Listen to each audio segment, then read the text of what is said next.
Hello everyone, आज के इस लेक्चर में हम स्टार्ट करेंगे सॉफ्टवेयर इंजीनियरिंग का यूनिट 5 का वन शॉट लेक्चर। आज के इस लेक्चर में software maintenance and software project management, ये कंप्लीट यूनिट इस वन शॉट के अंदर मैं डिस्कस करने वाला हूँ, कवर करने वाला हूँ। राइट, जितने भी टॉपिक्स आपको सिलेबस में दिए हैं, राइट, जो भी आपको यहाँ पे दिख रहा है सिलेबस में, सारे टॉपिक्स इस वन शॉट के अंदर मैंने कवर करा दिए हैं। साथ ही साथ PYQs भी आपका कवर हो गया है, सारे इंपॉर्टेंट क्वेश्चन भी, तो अलग से कुछ आपको देखना ही नहीं है, मैं स्टार्टिंग में ही आपको बताया था। ठीक, तो इस तरीके से आपका लास्ट यूनिट का वन शॉट हो जाएगा कवर। ऑलरेडी यहाँ पे 4 यूनिट के वन शॉट अपलोड हो चुके थे, तो जाके आप प्लेलिस्ट को एक्सेस करके देख सकते हो। चलिए स्टार्ट करते हैं लास्ट यूनिट का वन शॉट लेक्चर। और प्लीज चैनल पे फर्स्ट टाइम विजिट किया तो सब्सक्राइब करना, और एंड ऑफ द लेक्चर आपको कमेंट करना है क्या लेक्चर आपको समझ में आया कि नहीं समझ में आया। राइट, और चैनल पे जाके आप अदर सब्जेक्ट की भी वन शॉट देख सकते हो, like blockchain, architecture, design, latest syllabus का वन शॉट आपको मिल जाएगा। डिटेल एक्सप्लेनेशन, इजी एक्सप्लेनेशन की बात कर रहा हूँ। राइट, और कंप्यूटर नेटवर्क का भी मिल जाएगा, एम्बेडेड सिस्टम का भी, तो जाके जरूर चेकआउट करना। राइट, चलिए स्टार्ट करते हैं सॉफ्टवेयर मेंटेनेंस का वन शॉट लेक्चर। यहाँ पे वही लिखा होगा, यहाँ पे समझ लेते हैं। सॉफ्टवेयर मेंटेनेंस एक इज अ कंटिन्यूअस प्रोसेस होता है। राइट, कहने मतलब एक आपका कंटिन्यूअस प्रोसेस होता है जो हमेशा ये चीज़ आपकी होती रहती है, मेंटेनेंस आपका होता रहता है। Right, that occurs through out the entire life cycle of the software system. WhatsApp का एग्जांपल ले लो, हमेशा उसमें अपडेट आते रहते हैं। That is a part of software maintenance. Right, वो मेंटेन होता रहता है, जिससे यूजर का एक्सपीरियंस और ज़्यादा इनहेंस हो सकती है। Right, the goal of the software maintenance is to keep the software system working correctly, efficiently and securely to ensure that is मतलब कि continues to meet the needs of the user की needs को complete कर रहा हो। तो ये देखो पॉइंट्स में लिखा होगा ना, इसे रीड करना पड़ेगा। राइट, सिंपल आपको यहाँ पे रीड कर लेना है, पढ़ लेना है, बाकी यहाँ पे मैं आपको एक्सप्लेन कर देता हूँ, सारी चीज़ आपको समझ में आ गई होगी। Right, it is also important to consider the cost and effort required for software maintenance when planning and developing a software system. Simple सी बात है, आपका कॉस्ट लगेगा, और जब मेंटेन करोगे, तो किसी भी सॉफ्टवेयर को मेंटेन किया जाता है तो उसमें काफ़ी सारे पैरामीटर्स होते हैं। खाली कहने का मतलब इतना नहीं होता है कि उसको रीचेक कर लेना कि सही से काम कर रहा है कि नहीं, उसमें एफर्ट लगता है, उसमें कॉस्ट बहुत ज़्यादा कॉस्ट लगता है, बहुत ज़्यादा एफर्ट लगता है। तो वो सब भी यहाँ पे हम इन डिटेल समझेंगे। समझ पा रहे हो सॉफ्टवेयर मेंटेनेंस का मतलब क्या है? कि कोई भी बग आता है उसको फिक्स करना, फीचर को ऐड करना, उसके परफॉर्मेंस को इंप्रूव करना, अपडेट करना सॉफ्टवेयर को, नए नए फीचर्स में मतलब कि अपडेट रखना सॉफ्टवेयर को, यही आपका सॉफ्टवेयर मेंटेनेंस है। राइट, तो यहाँ पे वही लिखा हुआ है, it is an important to note that the software maintenance can be costly and complex. ये पॉइंट याद रखना है। सॉफ्टवेयर मेंटेनेंस ऐसा ही नहीं है कि फ्री में मेंटेनेंस कोई भी करेगा। सिंपल सी बात है, देखो जैसे सॉफ्टवेयर डेवलपर भी अगर डेवलप करेगा आपका कोई भी सॉफ्टवेयर डेवलप करेगा, आपसे पैसे चार्ज करेगा, तभी ना सॉफ्टवेयर बना के आपको देगा, कि फ्री में आपका कोई भी डेवलपर आपको बना के देगा। उसी तरीके से सॉफ्टवेयर टेस्टर भी जो होता है, वो भी अगर टेस्ट कर रहा है तो उसको भी कॉस्ट चाहिए, नहीं उसको भी पैसे चाहिए, उसका भी एफर्ट लगेगा उसमें। तो उसी तरीके से जो मेंटेन कर रहा होगा सॉफ्टवेयर को ना, उसका भी एफर्ट लगेगा, उसको भी वहाँ पे कुछ कॉस्ट की रिक्वायरमेंट होती है। वो सब हम देखेंगे क्या है इन डिटेल के साथ। राइट, तो ये ओवरऑल आपको बस समझ के चलना है कि ये सॉफ्टवेयर मेंटेनेंस का मतलब क्या है, और नोट्स तो आपके पास रहेगा, ये पॉइंट्स आप याद कर लीजिएगा। ओके, सो अब यहाँ पे हम समझ लेते हैं कुछ की aspect of software maintenance. Several की एस्पेक्ट ऑफ सॉफ्टवेयर मेंटेनेंस, मतलब क्या सॉफ्टवेयर मेंटेनेंस में क्या क्या ऐसे एस्पेक्ट्स होते हैं, क्या क्या ऐसे की पॉइंट्स होते हैं जो आपको याद रखने हैं। मेंटेनेंस में आपका ये जरूरी होता है। जैसे सॉफ्टवेयर मेंटेनेंस में क्या होगा, कुछ अगर बग आ रहा है तो उसको फिक्स किया जा रहा होगा। The process of finding and fixing errors and problems in the software, यही होता है बग को फिक्स करना। ना केवल बग को फिक्स करना, also enhancement of the software, the process of adding new features और improving existing features to meet the needs of the user. Enhance करना सॉफ्टवेयर को, परफॉर्मेंस को ऑप्टिमाइज करना, बहुत फास्ट आपका हो सके। और पोर्टिंग एंड माइग्रेशन। राइट, इसका मतलब क्या है, the process of adapting the software to run a new hardware और सिस्टम सॉफ्टवेयर प्लेटफॉर्म। ऐसा ना हो, ऐसा सॉफ्टवेयर आपने बनाया है किसी पर्टिकुलर डिवाइस को ध्यान में रखते हुए, एक कहने का मतलब कि आपका पोर्टेबल होना चाहिए। तो वो समय के साथ मान लेते हैं नई नई टेक्नोलॉजी आ रही है, नए नए आपके वर्जन्स आ रहे हैं, नए नए आपके वहाँ पे प्लेटफॉर्म आ रहे हैं, तो अदर प्लेटफॉर्म पे भी आपको सॉफ्टवेयर काम कर रहा हो, उसको जब मेंटेन करोगे तभी वो आपका काम करेगा। तो इसमें री इंजीनियरिंग एक आपका प्रोसेस होता है, वो हम इन डिटेल समझ रहे होंगे। डॉक्यूमेंटेशन का मतलब क्या है, the process of creating, updating and maintaining. जब आप उसे मेंटेन करोगे, सॉफ्टवेयर को मेंटेन करोगे, तो उसका भी एक डॉक्यूमेंटेशन तैयार होता है कि कब क्या अपडेट किया गया था, क्या चीज़ें वहाँ पे ऐड की गई थी, तो वो सब एक डॉक्यूमेंटेशन तैयार होता है। ये कुछ की एस्पेक्ट आपको यहाँ पे याद रखने हैं। राइट, ओके, सो अभी यहाँ पे हम समझते हैं आगे कि जो हमने आपको बताया कि बहुत ही इंपॉर्टेंट आपका टॉपिक है, देखो एग्जाम में आया हुआ क्वेश्चन है, तो इसे आओ यहाँ पे समझ लेते हैं। That is categories of software maintenance, right, या टाइप्स बोल लीजिए। तो सॉफ्टवेयर मेंटेनेंस के कितने सारे टाइप्स हो सकते हैं, मतलब क्या क्या चीज़ें वहाँ पे मेंटेन की जाएगी, और इसको इन डिटेल से समझ लेते हैं। तो पहला यहाँ पे है corrective maintenance, right. Corrective maintenance का मतलब क्या है? As the name suggest here, corrective maintenance it means fixing errors और bugs after the software is already running. मान लेते हैं सॉफ्टवेयर आपका ऑलरेडी प्रोडक्शन लेवल पे है, मतलब डिप्लॉयड है, यूज़ हो रहा है, तो इस उसमें क्या करना कि एरर्स को फाइंड करना, बग्स को फाइंड करना, राइट। ऐसा नहीं होता, कुछ एरर्स ऐसे भी होते हैं देखो जो ड्यूरिंग द टेस्टिंग नहीं पता चलते, कुछ हिडन बग्स होते हैं, राइट। ये सब टेस्टिंग में हमने आपको बताया था। तो वो यूज़र जब इसे यूज़ करेगा तो अपना फीडबैक देगा, अपने फीडबैक के बेसिस पे वो, मतलब जब एरर आपको पता चलेगा तो during running that application software आप क्या करोगे, उसको मेंटेन करोगे, तो that is called corrective maintenance. Simple example दिया है, मान लो आपने एक शॉपिंग एप्लीकेशन बनाया है, राइट। आपने लॉन्च कर दिया, यूज़र कंप्लेंट कर रहा है कि हम यहाँ पे ऐड टू कार्ट कर रहे हैं, ऐड टू कार्ट हो ही नहीं रहा है, कुछ भी इशू हो सकता है, तो उसे आप क्या करोगे, सॉल्व करोगे। दिस इज करेक्टिव मेंटेनेंस, बस, राइट। दूसरा होता है आपका पैचिंग। ये पैचिंग का मतलब क्या होता है, इसे समझ लेते हैं। देखो जब बग आपका मिल जाता है, हो ना, bug is found, sometimes management wants it fixed immediately even without fully checking its impact, right. हाँ, समटाइम्स ऐसा होता है कि कोई बग मिला तो इमीडिएटली उसे फिक्स करना, विदाउट नोइंग कि क्या उसका इम्पैक्ट एक्चुअली पड़ रहा है। तो you apply a quick emergency fix called a patch. तो इसे ही हम पैच कहते हैं, समझ में आ रहा होगा। कोई बग हमें यहाँ पे सॉफ्टवेयर के अंदर मिला तो उसको इमीडिएटली हम फिक्स करने की कोशिश करते हैं बिना उसका इम्पैक्ट जाने हुए कि उस बग से क्या प्रॉब्लम हो रही है क्या नहीं। तो क्विक इमरजेंसी एक फिक्स बोल सकते हो, जिसे हम यहाँ पे पैच बोल रहे हैं, राइट। ये होता है। However patching can cause new hidden problems because it is done in a hurry without full checking, right. समझ पा रहे हो। तो पैचिंग से क्या होता है ना, इस मेंटेनेंस में, इस टाइप के जो मेंटेनेंस होते हैं में ऑल्सो एक नई प्रॉब्लम्स भी कॉज हो सकती है, बिकॉज आपने उस बग के बारे में पहले इनर जाके चेक नहीं किया कि उसका इंपैक्ट क्या पड़ रहा है, आपने तुरंत उसे क्विक इमरजेंसी फिक्स कर दिया उसे तुरंत, राइट। एक पैचिंग इसे ही हम बोल रहे हैं। तो उससे क्या हो रहा है, न्यू हिडन प्रॉब्लम्स वहाँ पे कॉज बिल्कुल हो सकता है, और रियलाइज भी कर सकते हो, समझ सकते हो क्या है यहाँ पे, ठीक। तो ये पैचिंग होता है। सिंपल एग्जाम्पल भी अगर यहाँ पे रीड करना चाहो तो पढ़ सकते हो। देखो जैसे आपका मान लेते हैं एप्लीकेशन क्रैश हो गया जब यूज़र उसमें कोई बड़ा, मतलब कोई लार्ज इमेज वहाँ पे अपलोड किया जा रहा है, राइट। तो आप ऐसे एग्जांपल देखो, बहुत सिंपल एग्जांपल लिखा गया, your boss says fixed it today, तो उसे आज फिक्स करो, ऐसा आपके बॉस ने आपको बोला। तो आप क्या करोगे, you quickly patch it to the block large image. तो आप लार्ज इमेज को वहाँ पे क्या करोगे, वहाँ पे ब्लॉक कर दोगे, ऐसा कुछ। तो but now user can not upload even medium size image, तो वहाँ पे क्या करोगे, देखो आपने हरी में क्या किया, जल्दबाजी में क्या किया, आपने ब्लॉक कर दिया, मान लेते हैं उस फीचर को आपने ब्लॉक कर दिया। तो अब यूजर मीडियम साइज के भी इमेजेस को अपलोड नहीं कर पा रहा है। तो this is the bad side of patching, है कि नहीं, बिल्कुल। तो ये पैचिंग का एक डिसएडवांटेज भी लिख सकते हो। तो बाकी ये कैटेगरीज के अंदर आता है, ठीक है। ये हो गया। तीसरा हमारे पास यहाँ पे टाइप्स या कैटेगरीज दिया है, दैट इज अडेप्टिव मेंटेनेंस। ये क्या है भैया, देखिए अडेप्टिव मेंटेनेंस का मतलब है कि सॉफ्टवेयर को जब भी आप अपडेट करोगे, उसमें कुछ भी चेंजेस करोगे, तो भैया हर इन्वायरमेंट में वो अडेप्ट हो रहा हो, राइट। न्यू ऑपरेटिंग सिस्टम हो, new rules, different regulations, rules होते हैं, तो सबको वो क्या कर रहा हो, अडेप्ट कर रहा हो, राइट। तो सॉफ्टवेयर को इस तरीके से अपडेट करना, उसमें चेंज करना, एडजस्ट करना उसमें फीचर्स को, कि वो हर एक इन्वायरमेंट में सूटेबल हो, राइट। जैसे आपका जो एप्लीकेशन मान लेते हैं एंड्रॉयड 11 के लिए बनाया गया था, अगर आप मान लेते हैं 13 रिलीज हो गया न्यू सिक्योरिटी रूल के साथ, तो आपका एप्लीकेशन इसको भी यहाँ पे सपोर्ट कर रहा हो, समझ पा रहे हो। This is adaptive maintenance, right. बहुत ईजी लैंग्वेज में लिखा है, समझ में आपको बिल्कुल आ रहा होगा क्या चीज़ें यहाँ पे मैं बोल रहा हूँ, राइट। फोर्थ हमारे पास यहाँ पे टाइप दिया है, that is perfective maintenance, right. इसे आइए समझ लेते हैं। परफेक्टिव मेंटेनेंस का मतलब क्या होता है, देखिए, तो improving the software even if there are no bugs. तो कभी कभी ऐसा भी होता है कि अगर जैसे एग्जांपल ले लो, व्हाट्सअप के एग्जांपल ले लो, ऐसा थोड़ी ना कि जितनी बार व्हाट्सअप का अपडेट आता है उतनी बार व्हाट्सअप क्रैश किया होगा या उसमें कुछ एरर बग्स होंगे, नहीं। मे भी हो सकता है उसके परफॉर्मेंस को इंक्रीज करने के लिए, उसको और परफेक्ट बनाने के लिए, मतलब क्लीन यूआई बनाने के लिए, फास्टर ईजियर टू यूज़ बनाने के लिए हम क्या करते हैं, उसमें परफेक्टिव मेंटेनेंस करते हैं। तो यही होता है, उसमें कोई ज़रूरी नहीं कि बग हो तभी उसको अपडेट किया जाएगा, यही होता है आपका परफेक्टिव मेंटेनेंस, राइट। तो एग्जांपल यहाँ पे लिखा हुआ है। तो देखिए दूसरा फिफ्थ आपका यहाँ पे टाइप्स है, that is preventive maintenance, right.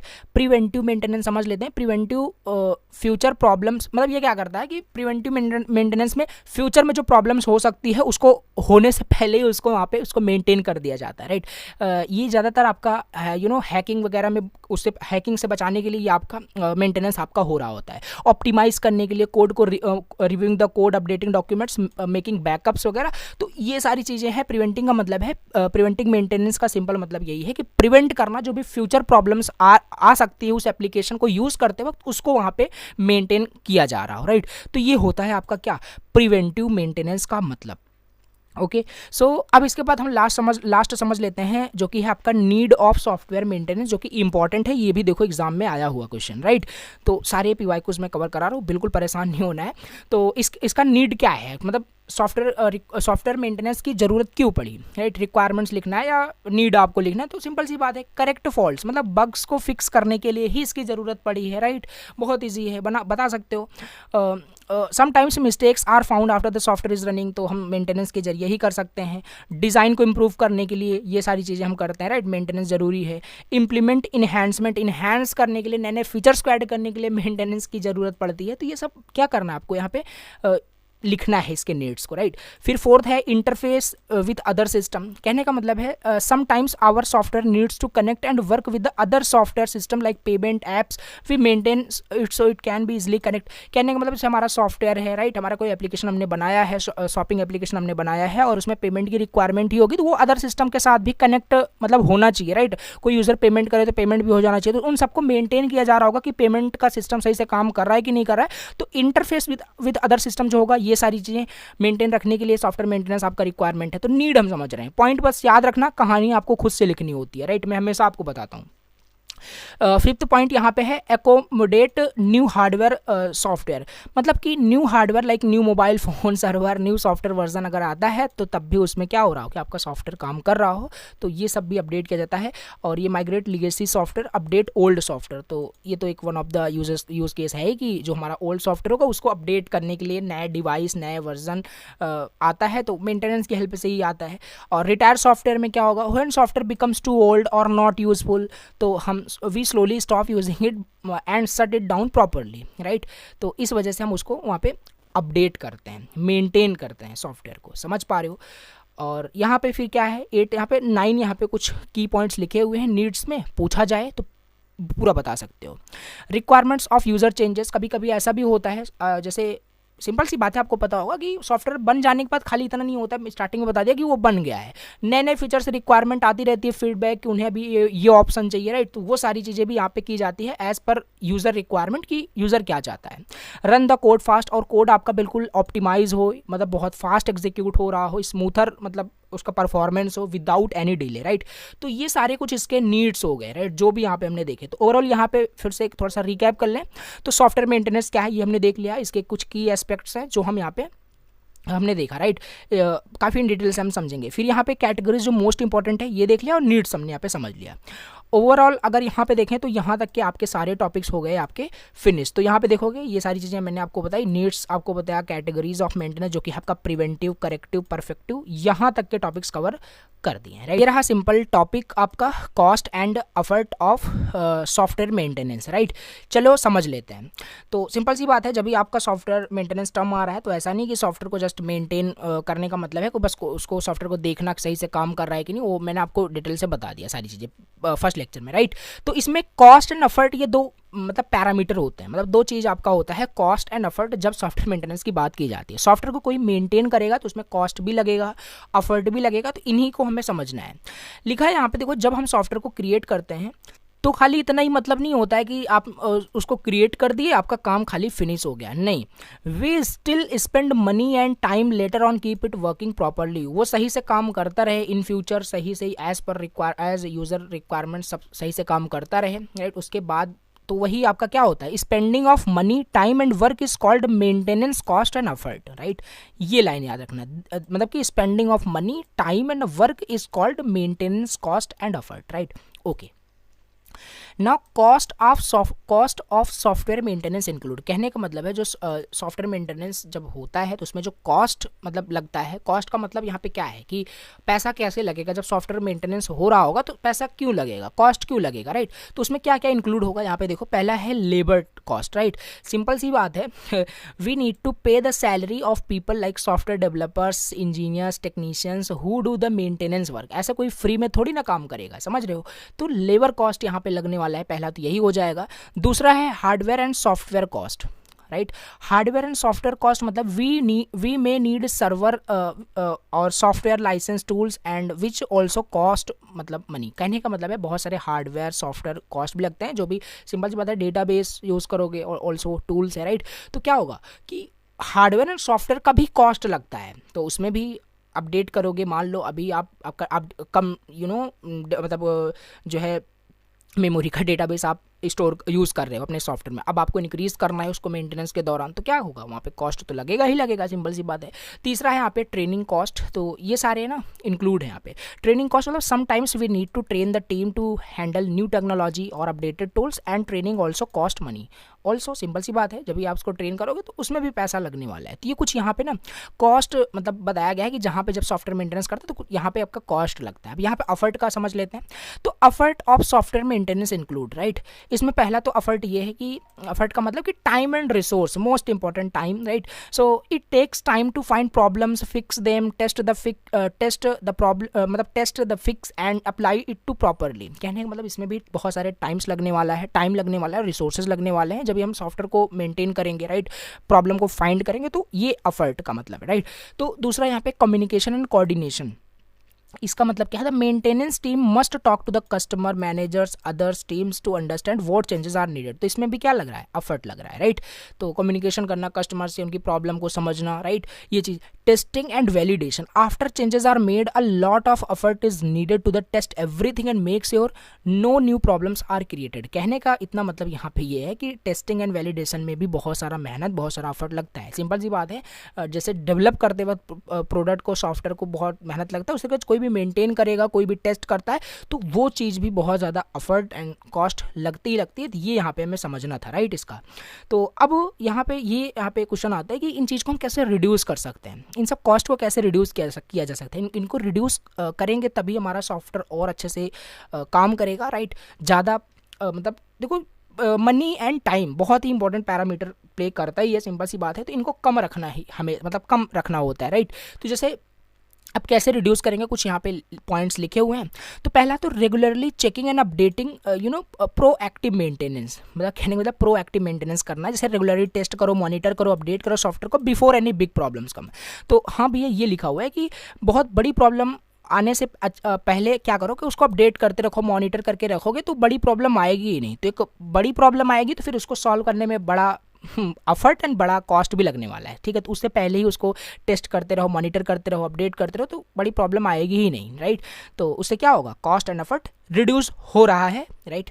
तो दूसरा automation, use automatic tools for repeated task like testing backups to save human effort. अगर ह्यूमन का एफर्ट कम करना है तो बहुत सारे ऐसे ऑटोमेटिक टूल्स होते हैं जिससे आपका ऑटोमेटिकली बैकअप होता रहता है, राइट। तो उससे क्या हो रहा है, एफर्ट कम हो रहा है। तो दोनों में से हमें कुछ ना कुछ वहाँ पे कम करना ही है, रिड्यूस करना है, कुछ पॉइंट्स बस लिखने हैं। थर्ड हमारे पास है मॉडर्न डेवलपमेंट मेथड। बहुत सारे मॉडर्न डेवलपमेंट मेथड हैं, राइट। जैसे डेवऑप्स हो गया, एजाइल हो गया, राइट। तो इसमें क्या होता है, इनका यूज़ करके हम जब हमारा डेवलपमेंट ना काफ़ी ज़्यादा स्मार्ट हो जाता है, काफ़ी फास्ट हो जाता है, राइट। तो इससे हमारा मेंटेनेंस भी फास्ट एंड स्मूथर होगा, तो यहाँ पे भी एफर्ट कम लग रहा है। Useful tools and technology, use tools like automated testing, version control system like Git and GitHub to make maintenance easier, right.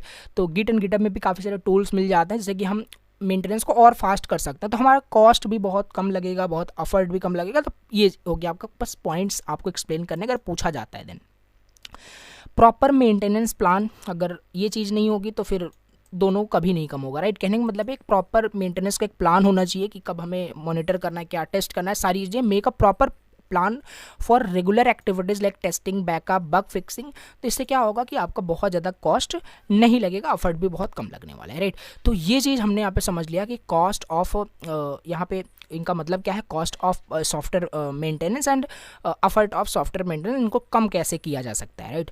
तो ये हो गया। अभी नेक्स्ट लेक्चर में अपना अगला टॉपिक डिस्कस करेंगे। तो ये छोटा सा टॉपिक था, राइट। तो इसे समझ लिया हमने, कॉस्ट ऑफ परफॉर्मेंस का मतलब क्या है, ये चीज़, राइट। यहाँ तक के सारे टॉपिक्स आपके हो गए फिनिश। कि व्हाट इज सॉफ्टवेयर री इंजीनियरिंग, राइट। देखो सिंपल, सॉफ्टवेयर री इंजीनियरिंग क्या है, इसका ऑब्जेक्टिव हमें देखना है, फिर इसके इंपॉर्टेंस, इसका प्रोसेस, काफ़ी सारी चीज़ें यहाँ पे हमें देखनी है। तो व्हाट इज सॉफ्टवेयर री इंजीनियरिंग, राइट। री इंजीनियरिंग का मतलब क्या होता है, सिंपल देखो, सॉफ्टवेयर री इंजीनियरिंग का मतलब इतना होता है, improving an old software without fully starting from scratch. Simple, clear हो गया होगा।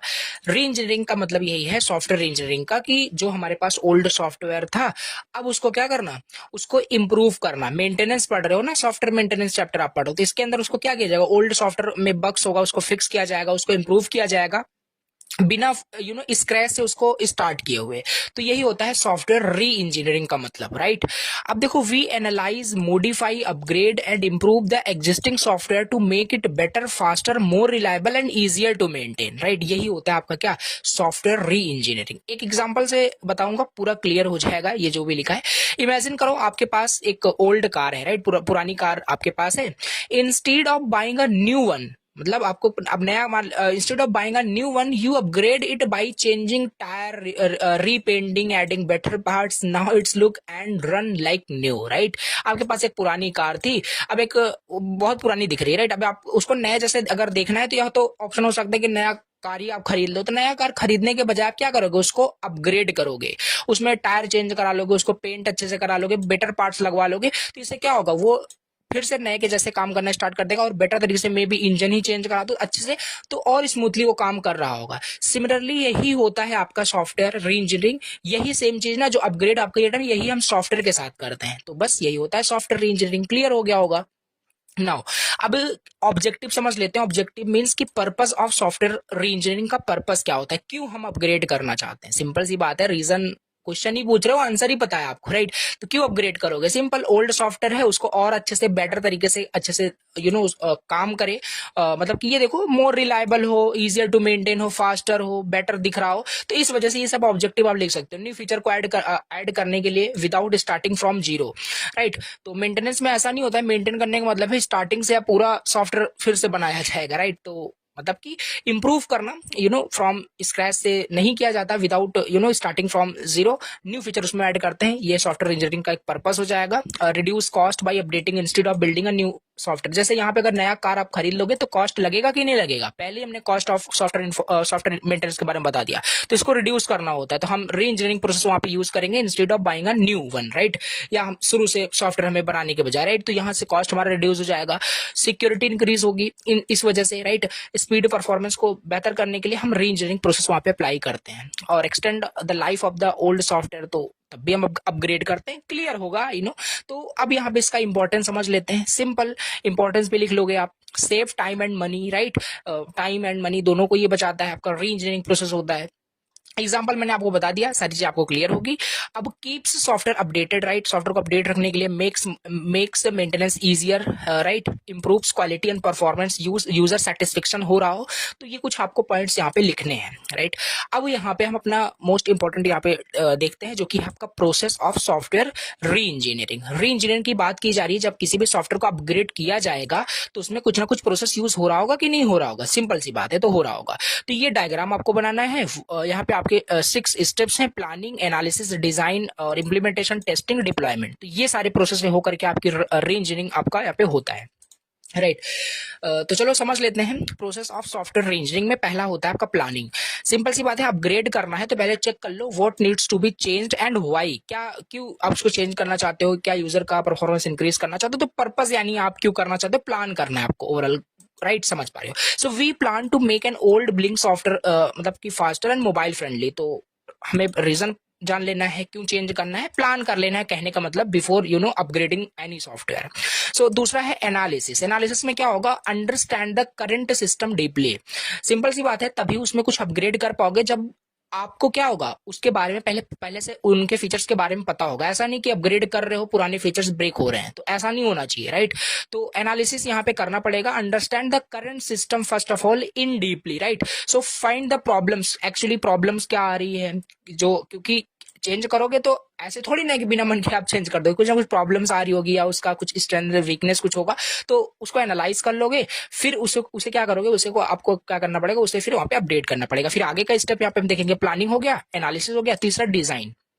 डिजाइन में क्या होगा, डिजाइन द इम्प्रूवमेंट्स केयरफुली। अब जो भी इम्प्रूवमेंट वहां पे करने जा रहे हो, मे बी कुछ भी वहां पे हो सकता है किसी भी सॉफ्टवेयर में कुछ भी इश्यूज हो सकता है, तो उसको आप क्या करोगे, सिंपल उसको आप सॉल्व करोगे, यानी how the new system will look and work. जब उसको आप मेंटेन करोगे, उसको जब अपग्रेड करोगे, तो फाइनल सिस्टम कैसे दिखने वाला है, तो उसको भी डिजाइन करोगे कि नहीं करोगे।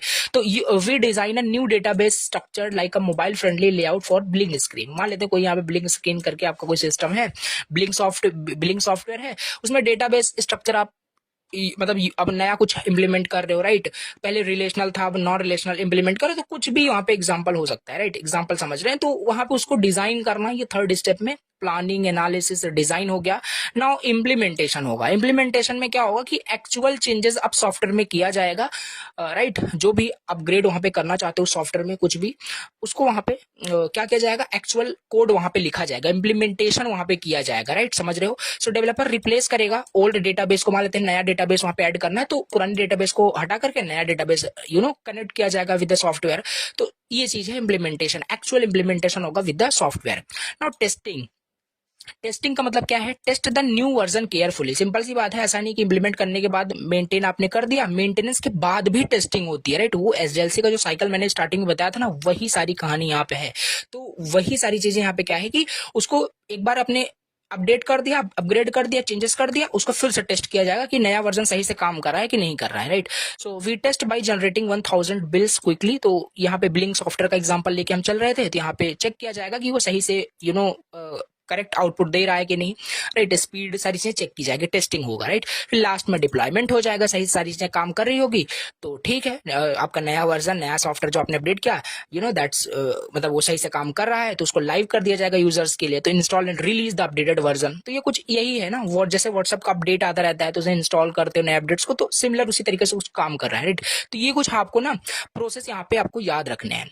नाउ अब देखो यहाँ पे क्वेश्चन, ये थोड़ा सा कंफ्यूजिंग आपको क्रिएट हो जाएगा, मैं आपको एक्सप्लेन करता हूँ कैसे क्या करना है। देखो, री engineering process and process of software engineering दोनों सेम ही है, राइट। जैसे अगर आपसे पूछता है सॉफ्टवेयर री इंजीनियरिंग क्या है, तो पहले तो आप ये सब बताओगे, इसका ऑब्जेक्टिव, ये सारी चीजें, ठीक।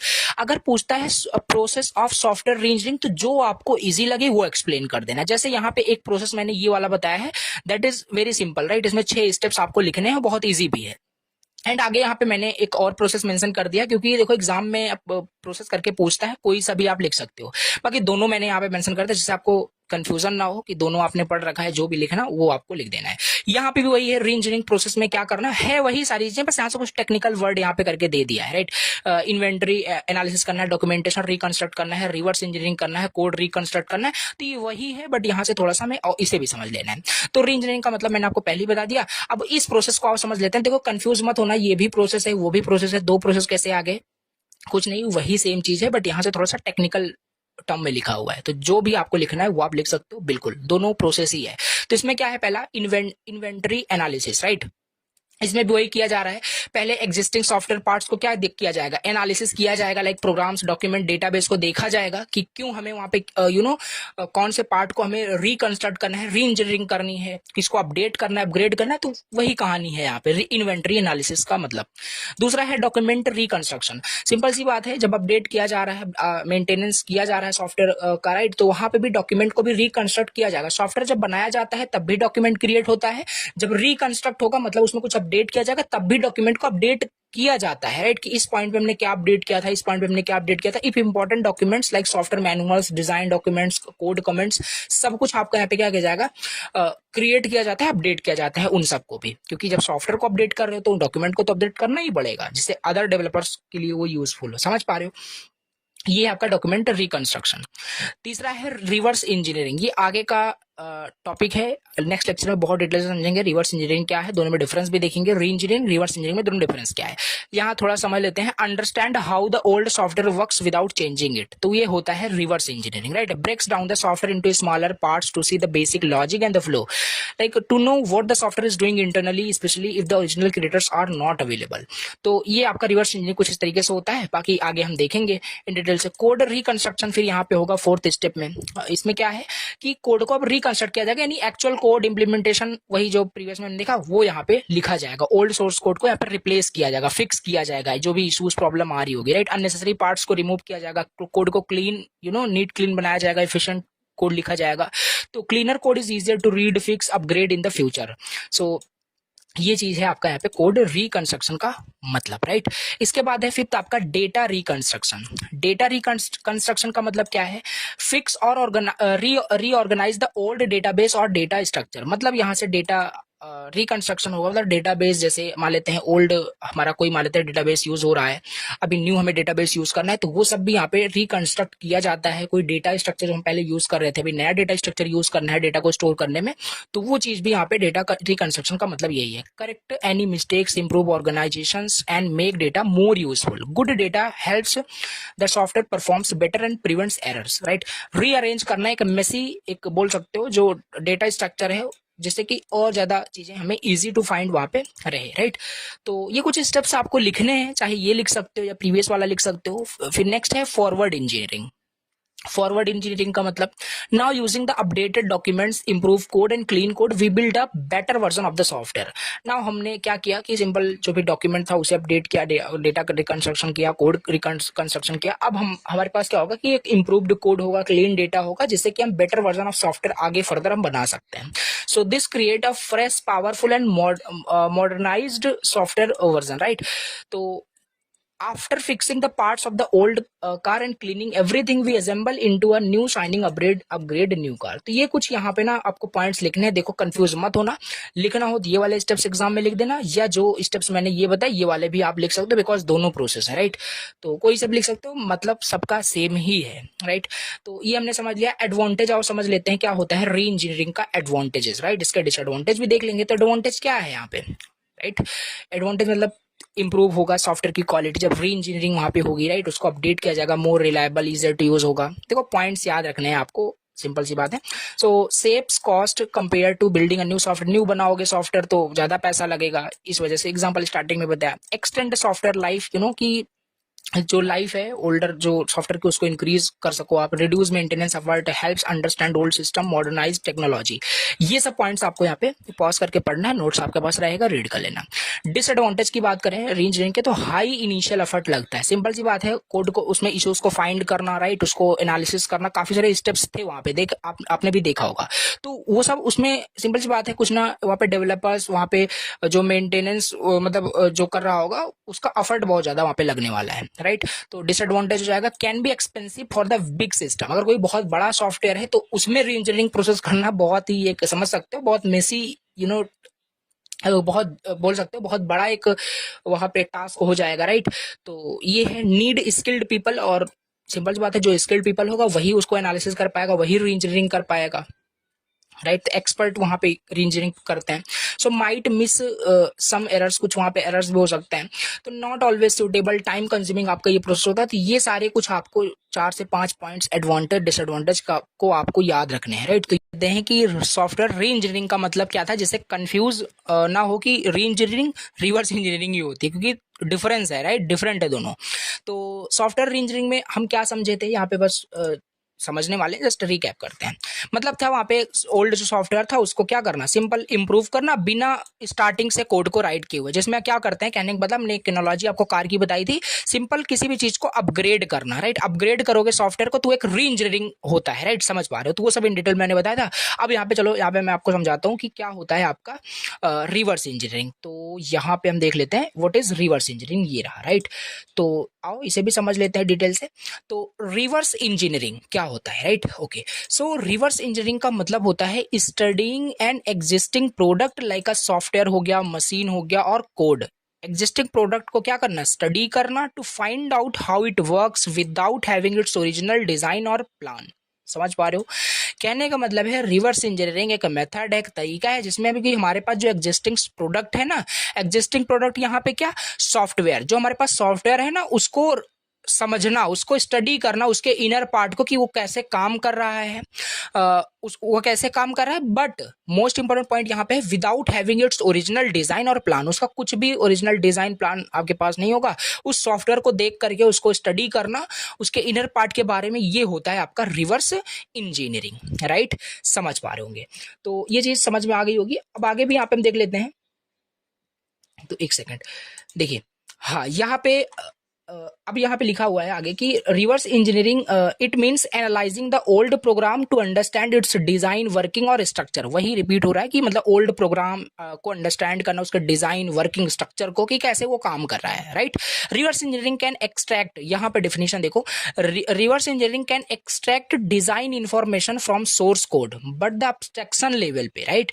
कहने का मतलब है कि कोई हमारे पास एग्जिस्टिंग सॉफ्टवेयर है, उस सॉफ्टवेयर से देख करके उसका कोड हम एक्सट्रैक्ट कर सकते हैं, राइट। यही तो है रिवर्स इंजीनियरिंग, कि वो सॉफ्टवेयर को देख करके आप उसका कोड उसके इनर वर्किंग को देख पाओगे, उसके स्ट्रक्चर को, कैसे वो स्ट्रक्चर किया होगा। ये सारी चीजें आपकी रिवर्स इंजीनियरिंग के अंदर आती हैं। और री इंजीनियरिंग में क्या था, री इंजीनियरिंग तो पूरा अपोजिट ही है, वो तो एक नया अपग्रेड करना, राइट, वो सारी चीजें। तो ये समझ पा रहे हो कि the completeness of the documentation, the degree of which tools. देखो अभी ये आपको और क्लियर मैं करने वाला हूँ ये क्या होता है, ठीक। जैसे देखो यहाँ पे एक सिंपल एग्जांपल लिखा हुआ है बच्चों वाला, कि imagine you have a toy, आपके पास एक टॉय है बट नो मैनुअल, आपके पास बट कोई मैनुअल नहीं है, उसका कोई ओरिजिनल डिजाइन प्लान आपके पास नहीं है इस टॉय का। You imagine you have a toy but no manual, you open it carefully, आप उसे ओपन करोगे केयरफुली, स्टडी करोगे उस पार्ट्स को and understand how it works, कि कैसे वो टॉय को प्ले किया जाता है। तो यही है जो आप उसको देख करके आप उसके स्ट्रक्चर को समझ रहे हो ना, this is simply called reverse engineering. मुझे लगता है अब आपको समझ में आ गया होगा क्या होता है, ठीक। अब इसके भी कुछ ऑब्जेक्टिव समझ लेते हैं। ऑब्जेक्टिव ऑफ रिवर्स इंजीनियरिंग क्या होता है, देखो। तो इसका ऑब्जेक्टिव क्या है, रिवर्स इंजीनियरिंग का मतलब क्या है। जैसे यहाँ पे हम क्यों, मतलब हमारे पास ओरिजिनल डिजाइन, बिना ओरिजिनल डिजाइन हुए हम क्या करते हैं, उसके स्ट्रक्चर को समझ रहे हैं, क्यों, बट रीजन क्या है, ऑब्जेक्टिव पर्पस, राइट। तो पहला तो reducing cost, right. Reverse engineering can help help cut cost in the product development by finding replacement और cost effective alternative for system और कंपोनेंट्स। मतलब कि आपका यहाँ पे कॉस्ट रिड्यूस होगा जो आपका रिवर्स इंजीनियरिंग है इसकी हेल्प से, क्योंकि आप मान लेते हैं कि किसी इंजीनियर अगर सॉफ्टवेयर को डेवलप किया है, वो यूज कर सकता है मल्टीपल मेथड्स का यूज करके उस सॉफ्टवेयर को मे बी उसने डेवलप किया है।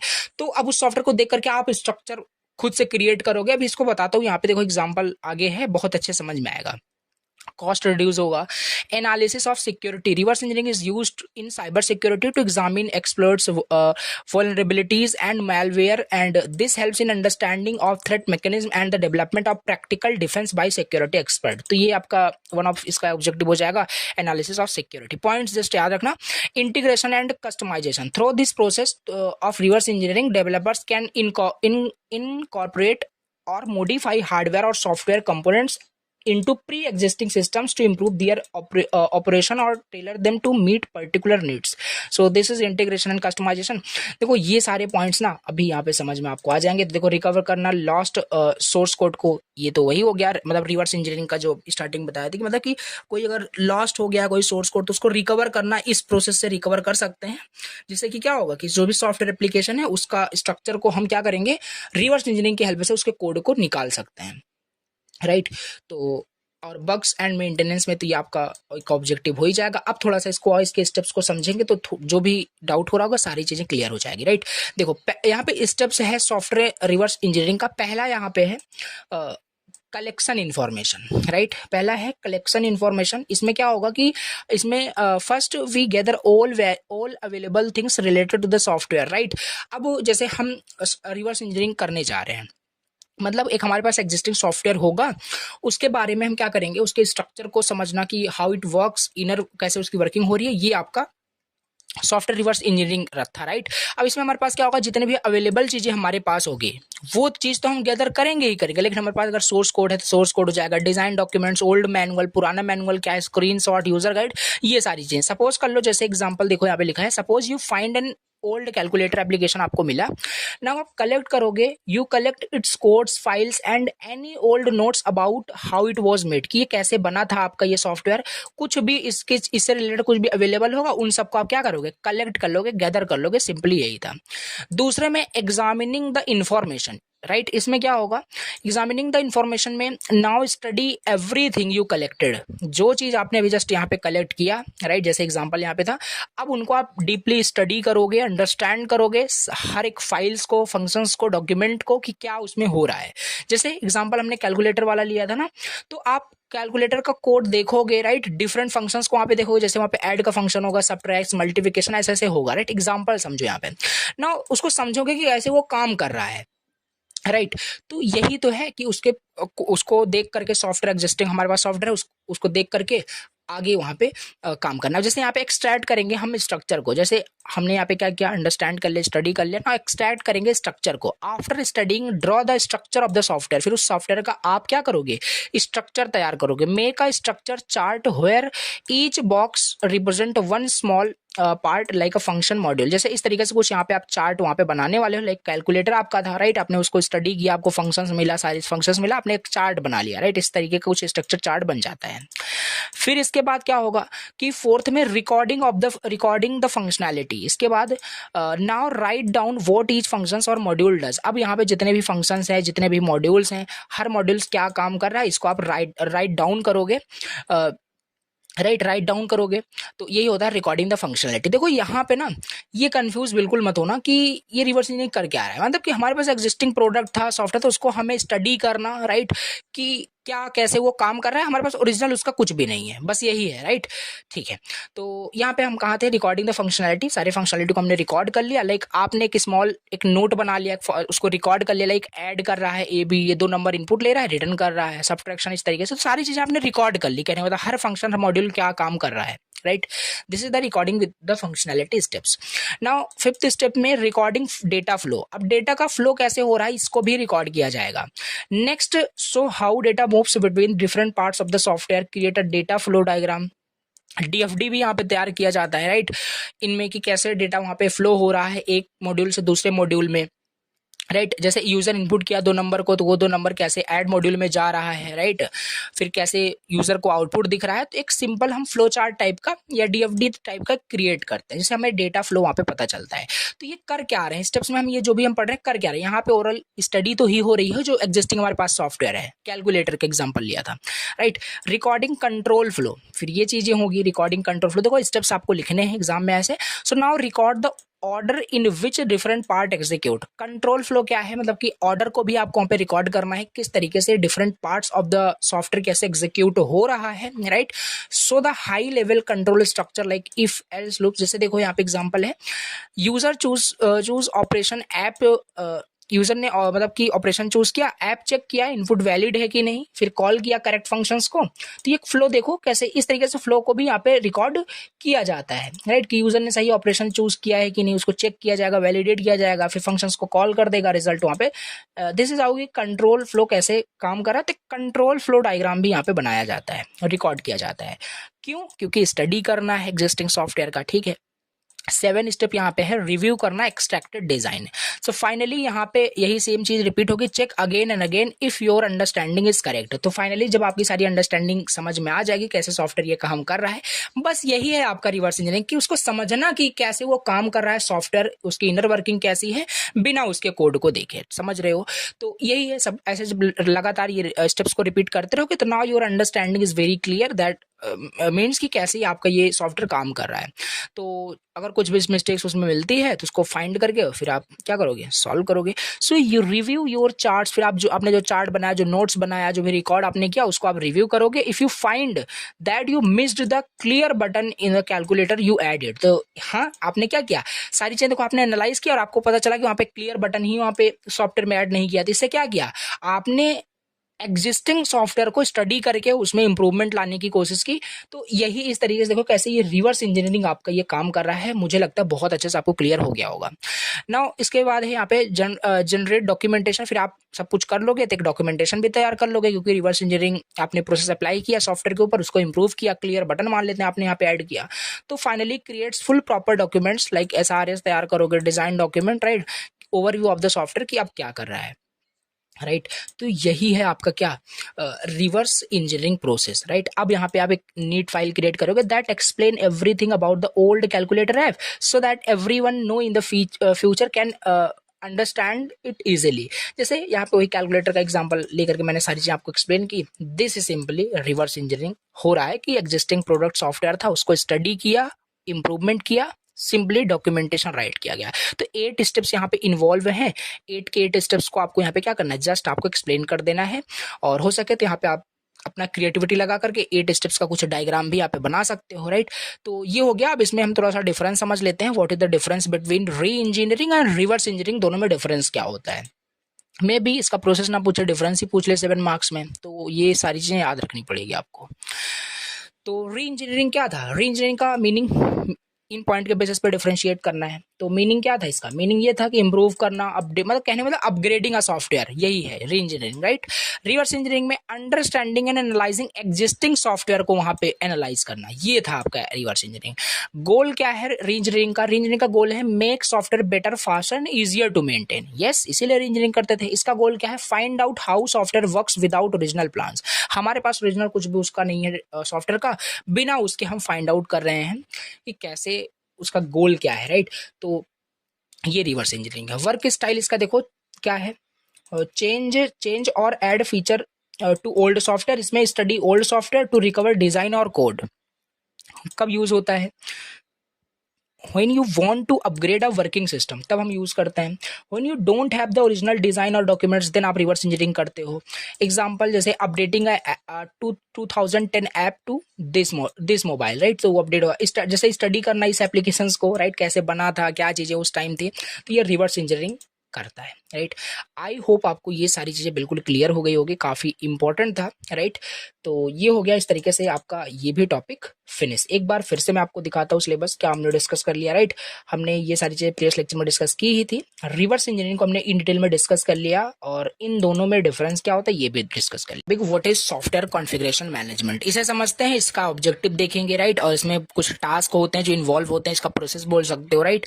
फिर ये देखेंगे, फिर आगे यहाँ पे इस तरीके से समझ रहे होंगे, बहुत अच्छी सारी चीज समझ में आने वाली है।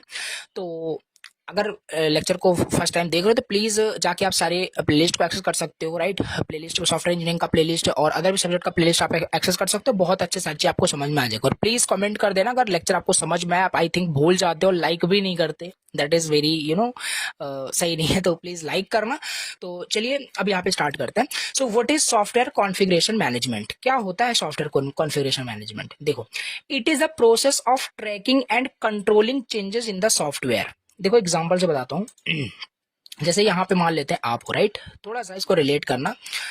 जैसे मान लेते हैं आप यहाँ पे हो, और ठीक है, आपके टीचर ने यहाँ पे आपको मान लेते हैं आपकी ये टीचर है, आप समझना थोड़ा सा, बाकी भी समझेंगे। आपके टीचर ने आपको बहुत सारा असाइनमेंट दिया जो कि आपको बहुत सारा मिलता ही मिलता है, राइट। तो बहुत सारा आपको असाइनमेंट दिया, आप यहाँ पे क्या करोगे ना, इन असाइनमेंट को आप अपडेट करोगे। जैसे मान लो असाइनमेंट वन में आप कुछ लिखते हो, असाइनमेंट 2, असाइनमेंट 3 में, इन सब में आप कुछ भी आंसर लिखो, कुछ आंसर यहाँ पे लिखने वाले हो, ठीक है। तो यही है सिंपल ना। और यहाँ मान सकते हैं ये टीचर आपके एज अ एक आपका SCM की तरह है, सॉफ्टवेयर कॉन्फ़िगरेशन मैनेजमेंट की तरह। ये हर एक असाइनमेंट में आप क्या चीज अपडेट कर रहे हो, क्या चीज राइट कर रहे हो, इसको ट्रैक करना, इसको देखना, राइट, कि क्या चीज यहाँ पे कर रहे हो। ऑल्सो इसको कंट्रोल भी करना, ये आपके असाइनमेंट को कंट्रोल कर सकते हैं कि नहीं कर सकते, यस। तो यही है आपका सॉफ्टवेयर कॉन्फ़िगरेशन मैनेजमेंट। क्या करता है? ट्रैक करता है, कंट्रोल करता है। लिखा भी यहाँ पे वही है, it is a process of tracking and controlling changes in the software. अब यहाँ पे चेंजेस कहाँ करोगे? असाइनमेंट में नहीं, यहाँ सॉफ्टवेयर में चेंजेस होगा। So it manage different version, updates and changes to keep the software organized and safe. तो जितने भी यहाँ पे आप चेंजेस करने वाले हो, जो भी अपडेशन आ रहे होंगे सॉफ्टवेयर में, तो उसको कौन ट्रैक कर रहा होगा, उसको कौन देख रहा होगा, उसको कौन मैनेज कर रहा होगा? Software configuration management, right. बहुत बढ़िया।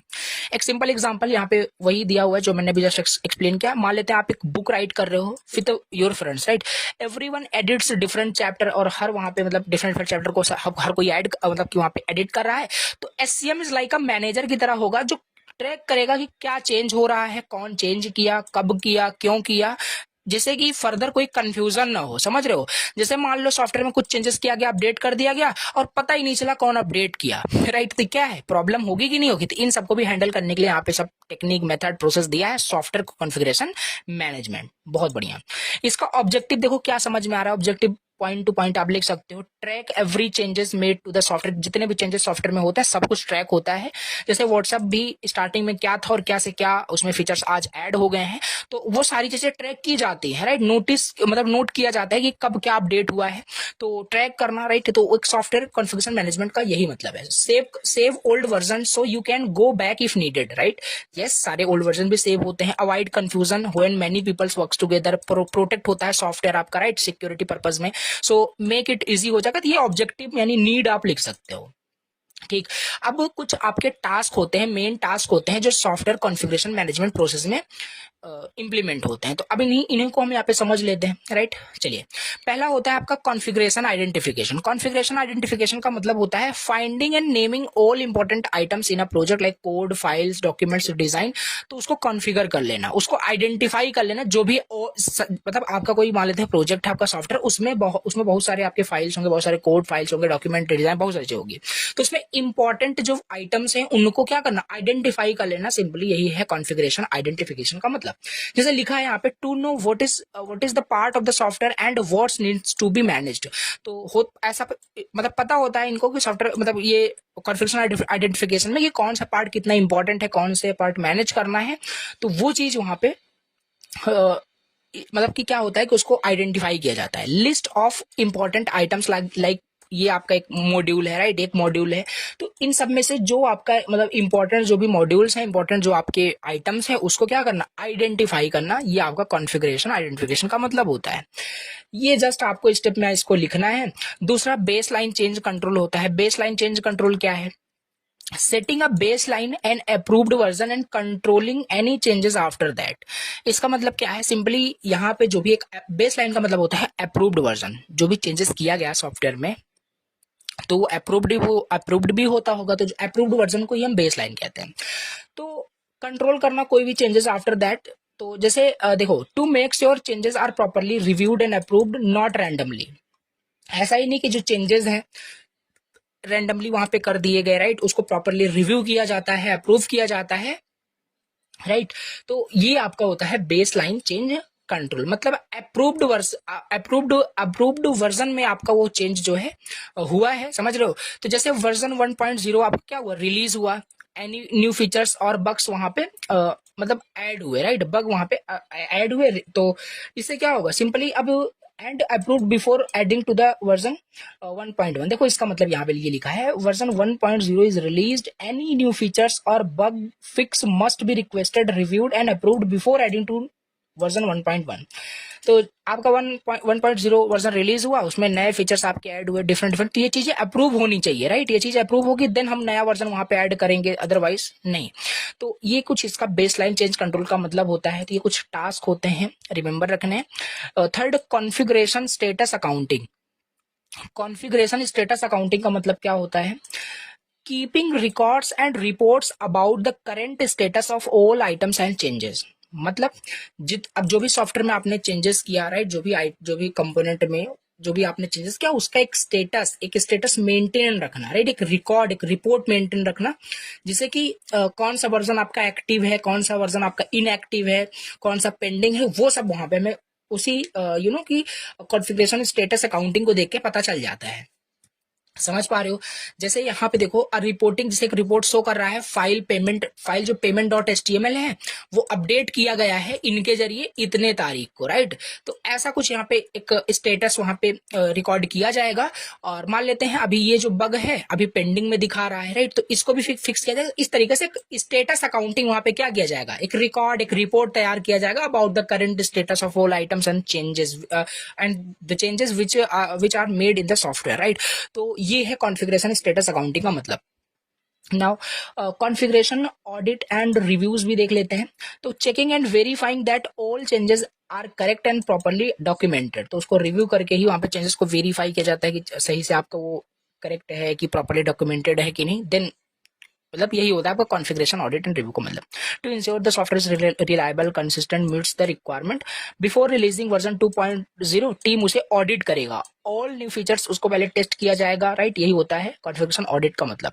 और सारे ओल्ड फीचर काम कर रहे हैं कि नहीं, इसे भी देखा जाएगा, डॉक्यूमेंटेशन अपडेट है कि नहीं। तो यही है इन शॉर्ट, अगर आपको एक लाइन में बोलना हो, सॉफ्टवेयर कॉन्फ़िगरेशन मैनेजमेंट हेल्प कर रहा है हमें मैनेज करने में सॉफ्टवेयर को सेफली एंड स्मार्टली, ट्रैक कर रहा है हर फाइल को, कंट्रोल कर रहा है चेंजेस को, रिकॉर्ड मतलब कर रहा है सारी चीजें, हमारे सारे ट्रैक को, राइट।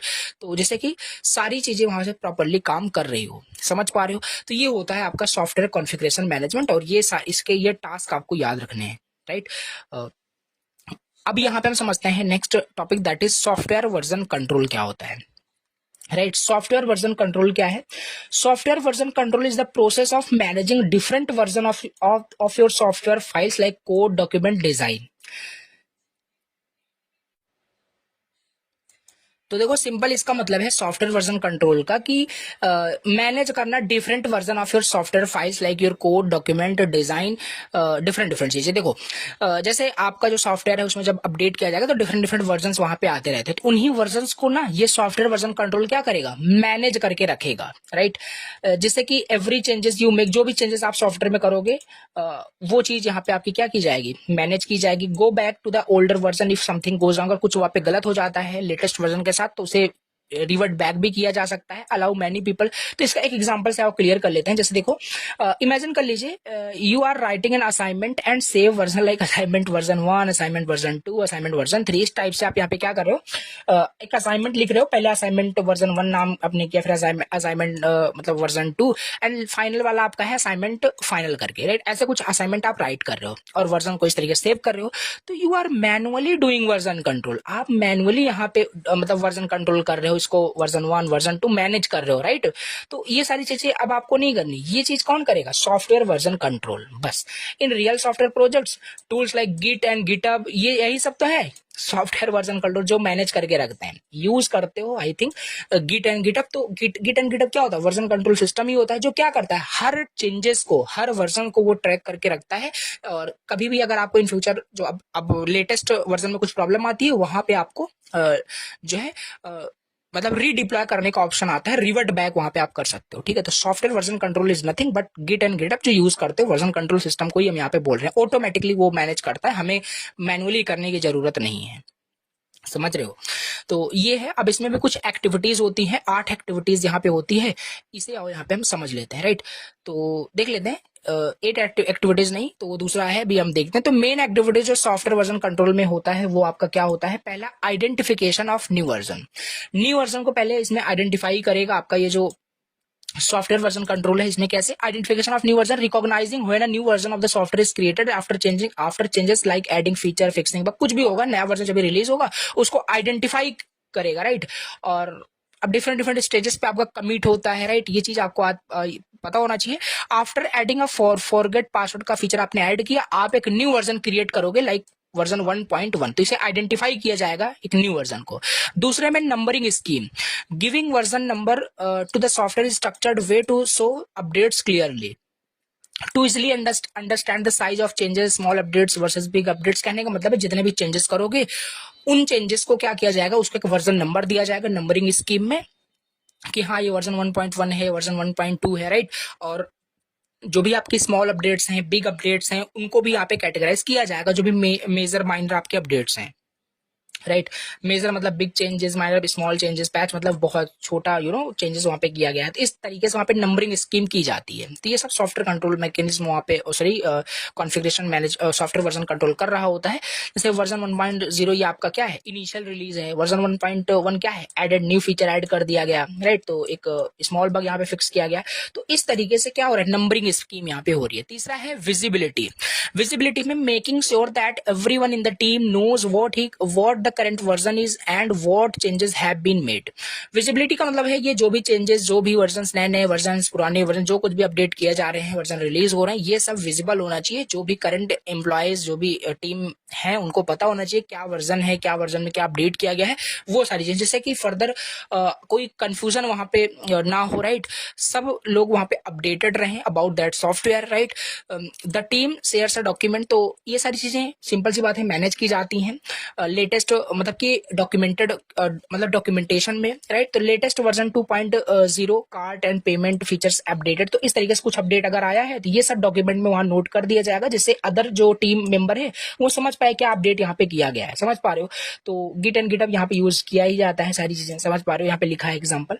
तो ट्रैकिंग यहाँ पे हो जाएगा, monitoring and recording all the changes made to the files. तो ट्रैक भी किया जा रहा होगा, हु मेड चेंजेस, कौन चेंजेस वहां पे किया, राइट, कब किया, ये सारी चीजें। एग्जांपल देखो, जैसे यहाँ पे ट्रैकिंग रिकॉर्ड इस तरीके से हो सकता है कि एलेक्स ने फिक्स किया पेमेंट बग को। सिंपल देखो, जब भी आप कोड आपने अगर गिट एंड गिटहब को यूज किया तो ये चीज आपको सॉफ्टवेयर वर्जन कंट्रोल बिल्कुल आता है, समझ लो, क्योंकि ये वही सेम चीज है, इसमें कुछ नया नहीं है, राइट। बस कुछ पॉइंट्स है याद रखने हैं। प्रिया ने ऐड किया सर्च फीचर इस तारीख को, तो क्या हुआ, ये सारी चीजें इस तरीके से रिकॉर्ड होती है। और आपके गिट एंड गिटहब में भी ये सारी चीजें आपका वहाँ पे readme.md करके होता है, सब कुछ वहाँ पे आपका होता है, समझ पा रहे हो, राइट। तो tools like git automatically track कर रहा है सारी इन्फॉर्मेशन को, यही है आपका सॉफ्टवेयर वर्जन कंट्रोल, कैसे काम कर रहा है और इसमें क्या क्या आपके एक्टिविटीज हैं ये भी हमने यहाँ पे डिस्कस कर ली। और इसका आपको बताना है तो ये आप डायग्राम भी यहाँ पे बना सकते हो, कैसे देखो डिफरेंट डिफरेंट वर्जन कैसे यहाँ पे बनाए गए हैं, रिलीज हो रहा है, राइट। तो ये डायग्राम करके इस तरीके से दिखा सकते हो। ये काफी इंपॉर्टेंट है बिकॉज पूछा गया क्वेश्चन एग्जाम में आया है, राइट। तो इसको अच्छे से समझ लेना है। तो ये क्या है, केस एक मतलब कोई केस, ये अपने आप में एक शॉर्ट फॉर्म में लिखा हुआ है, इसका फुल फॉर्म पहले समझ लेते हैं, computer aided software engineering, right. इसका एक फुल फॉर्म है। तो केस टूल सिंपली आप बोल सकते हो कि आपका डेवलपमेंट का एक सिंपल एक टूल्स होता है, राइट। सॉरी, डेवलपर्स के लिए एक सिंपल एक टूल्स होता है जिससे कि डिजाइन करना, डेवलप करना, टेस्ट करना, मेंटेन करना सॉफ्टवेयर को, वो काफी ज्यादा फास्ट एंड बेटर हो जाता है। बस यही है, राइट। यही होता है केस टूल्स का मतलब। CASE tools are software programs, एक सॉफ्टवेयर है जिससे कि अगर उसे डेवलपर यूज करते हैं तो उनकी ये जो प्रक्रिया है सॉफ्टवेयर को डेवलप करने की, डिजाइन करना, डेवलप करना, टेस्ट करना, मेंटेन रखना, ये थोड़ा सा फास्ट हो जाएगा। कैसे फास्ट हो जाएगा, क्या टूल्स होता है, आगे देखते हैं, राइट।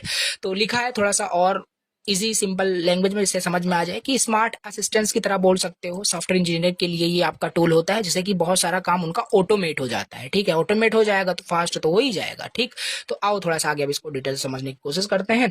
तो कुछ बेनिफिट पहले समझ लेते हैं कि केस टूल्स के क्या क्या बेनिफिट्स होते हैं, तभी इसके बारे में आगे हम समझ पाएंगे। देखो बेनिफिट इसका ये है कि पहला तो टाइम बचेगा। अगर आपका काम फास्ट हो गया तो टाइम तो बचेगा ही बचेगा। Works get done faster because boring task जो होगा वो ऑटोमेट हो जाएगा इस केस टूल्स की हेल्प से। ये टूल्स अभी क्या है आगे भी समझ में आने वाला है।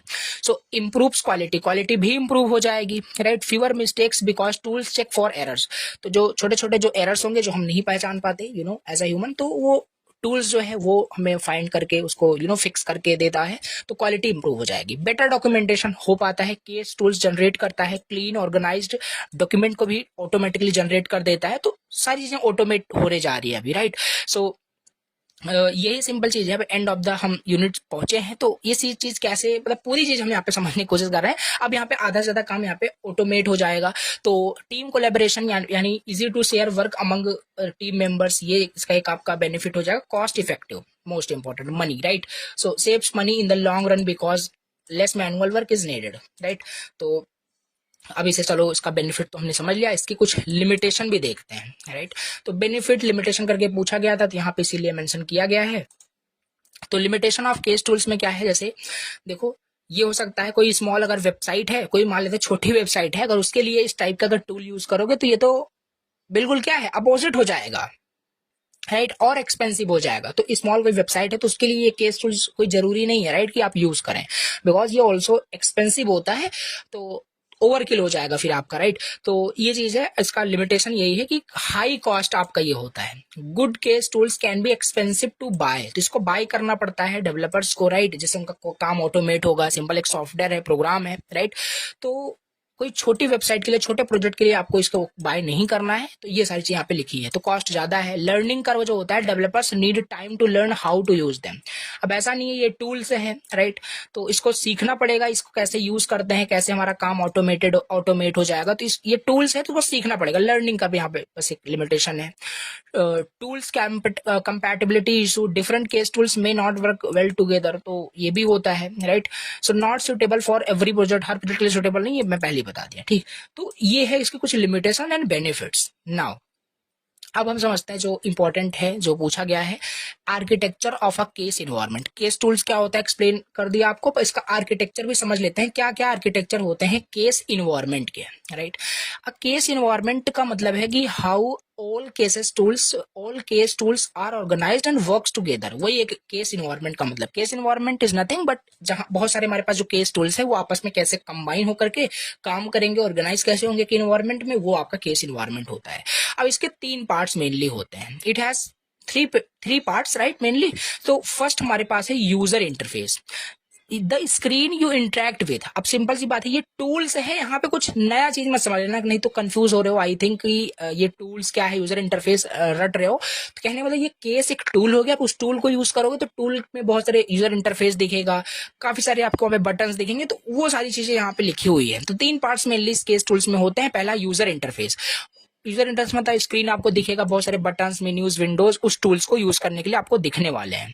एग्जांपल्स, एक सिंपल टूल बार होता है, button like create diagram, save project, run test करके, राइट, आपके वीएस कोड में ही रन करने का ऑप्शन होता है, तो वो सब ऑल्सो एक टूल से ही होता है, आप उसे बोल सकते हो। समझ पा रहे हो? एक सेकेंड, राइट। तो ये है सिंपल। अब यहाँ पे दूसरा है यहाँ पे object management system, OMS, right. Object management system, the brain behind the case tool, the brain behind the case tool that manage all software object like files, diagram, models. तो वो ऑब्जेक्ट मैनेजमेंट सिस्टम होता है, right. तो जैसे VS code में बहुत सारे extension होती है, तो उसको भी बहुत सारे एक OMS होगा, ऑब्जेक्ट मैनेजमेंट सिस्टम, जो उसको सॉफ्टवेयर को मैनेज कर रहा होगा, उसमें जो फाइल्स हैं, सारी चीजें। तो केस टूल जो है ना, इस ये भी क्या होगा, ये भी क्या है, सिंपल, इसके पीछे एक ब्रेन काम कर रहा है, जो कि क्या है, आपका ऑब्जेक्ट मैनेजमेंट सिस्टम, जो पूरे आपके सॉफ्टवेयर ऑब्जेक्ट्स को मैनेज करेगा, लाइक फाइल्स, डायग्राम, मॉड्यूल्स, तो उन सब चीजों को ऑब्जेक्ट मैनेजमेंट सिस्टम, राइट। जैसे एग्जांपल सपोज करो, आपने you make a flow chart in case tool, आपने केस टूल की हेल्प से एक फ्लो चार्ट बनाया, राइट, उस सॉफ्टवेयर की फंक्शनलिटी को देखने के लिए।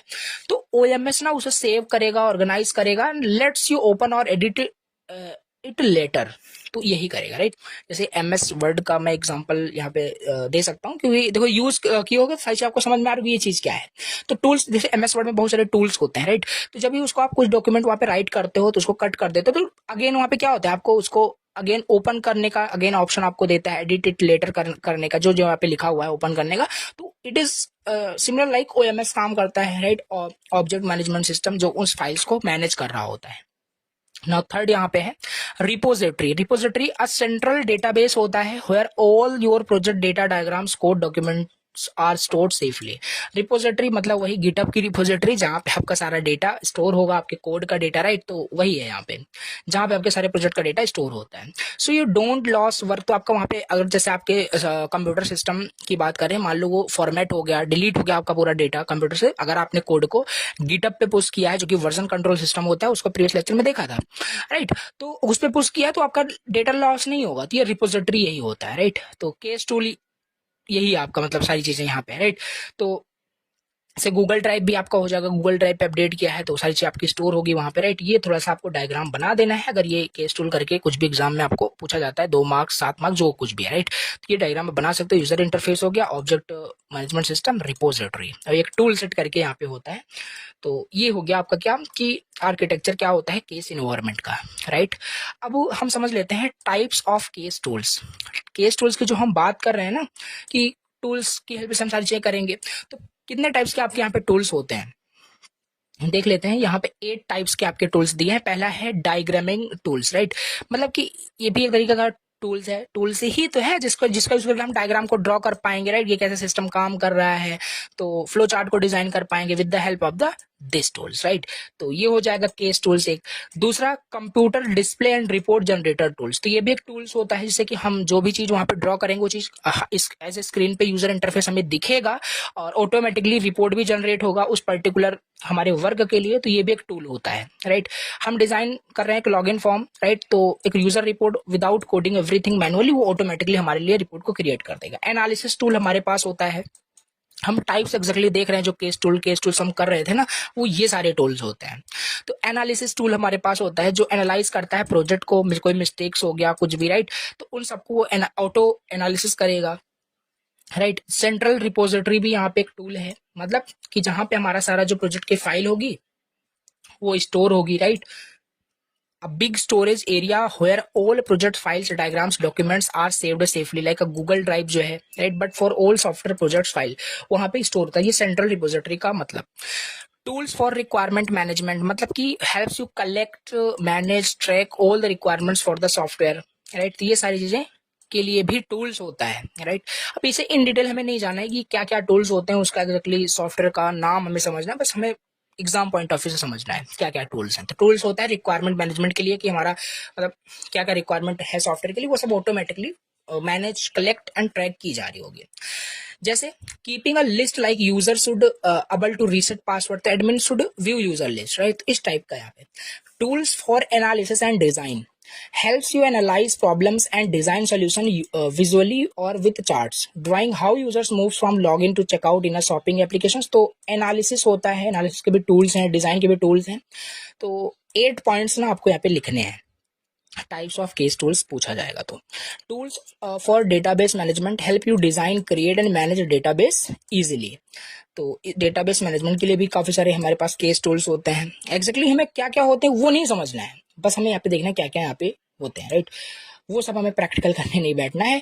टूल्स फॉर डॉक्यूमेंटेशन भी होता है, डॉक्यूमेंटेशन जो ऑटोमेटिक जनरेट होगा, राइट? अपडेट करने के बाद वो सारे पूरा कंप्लीट प्रोजेक्ट रिपोर्ट जो होगा ऑटोमेटिकली तैयार हो, उसके लिए भी टूल्स होता है।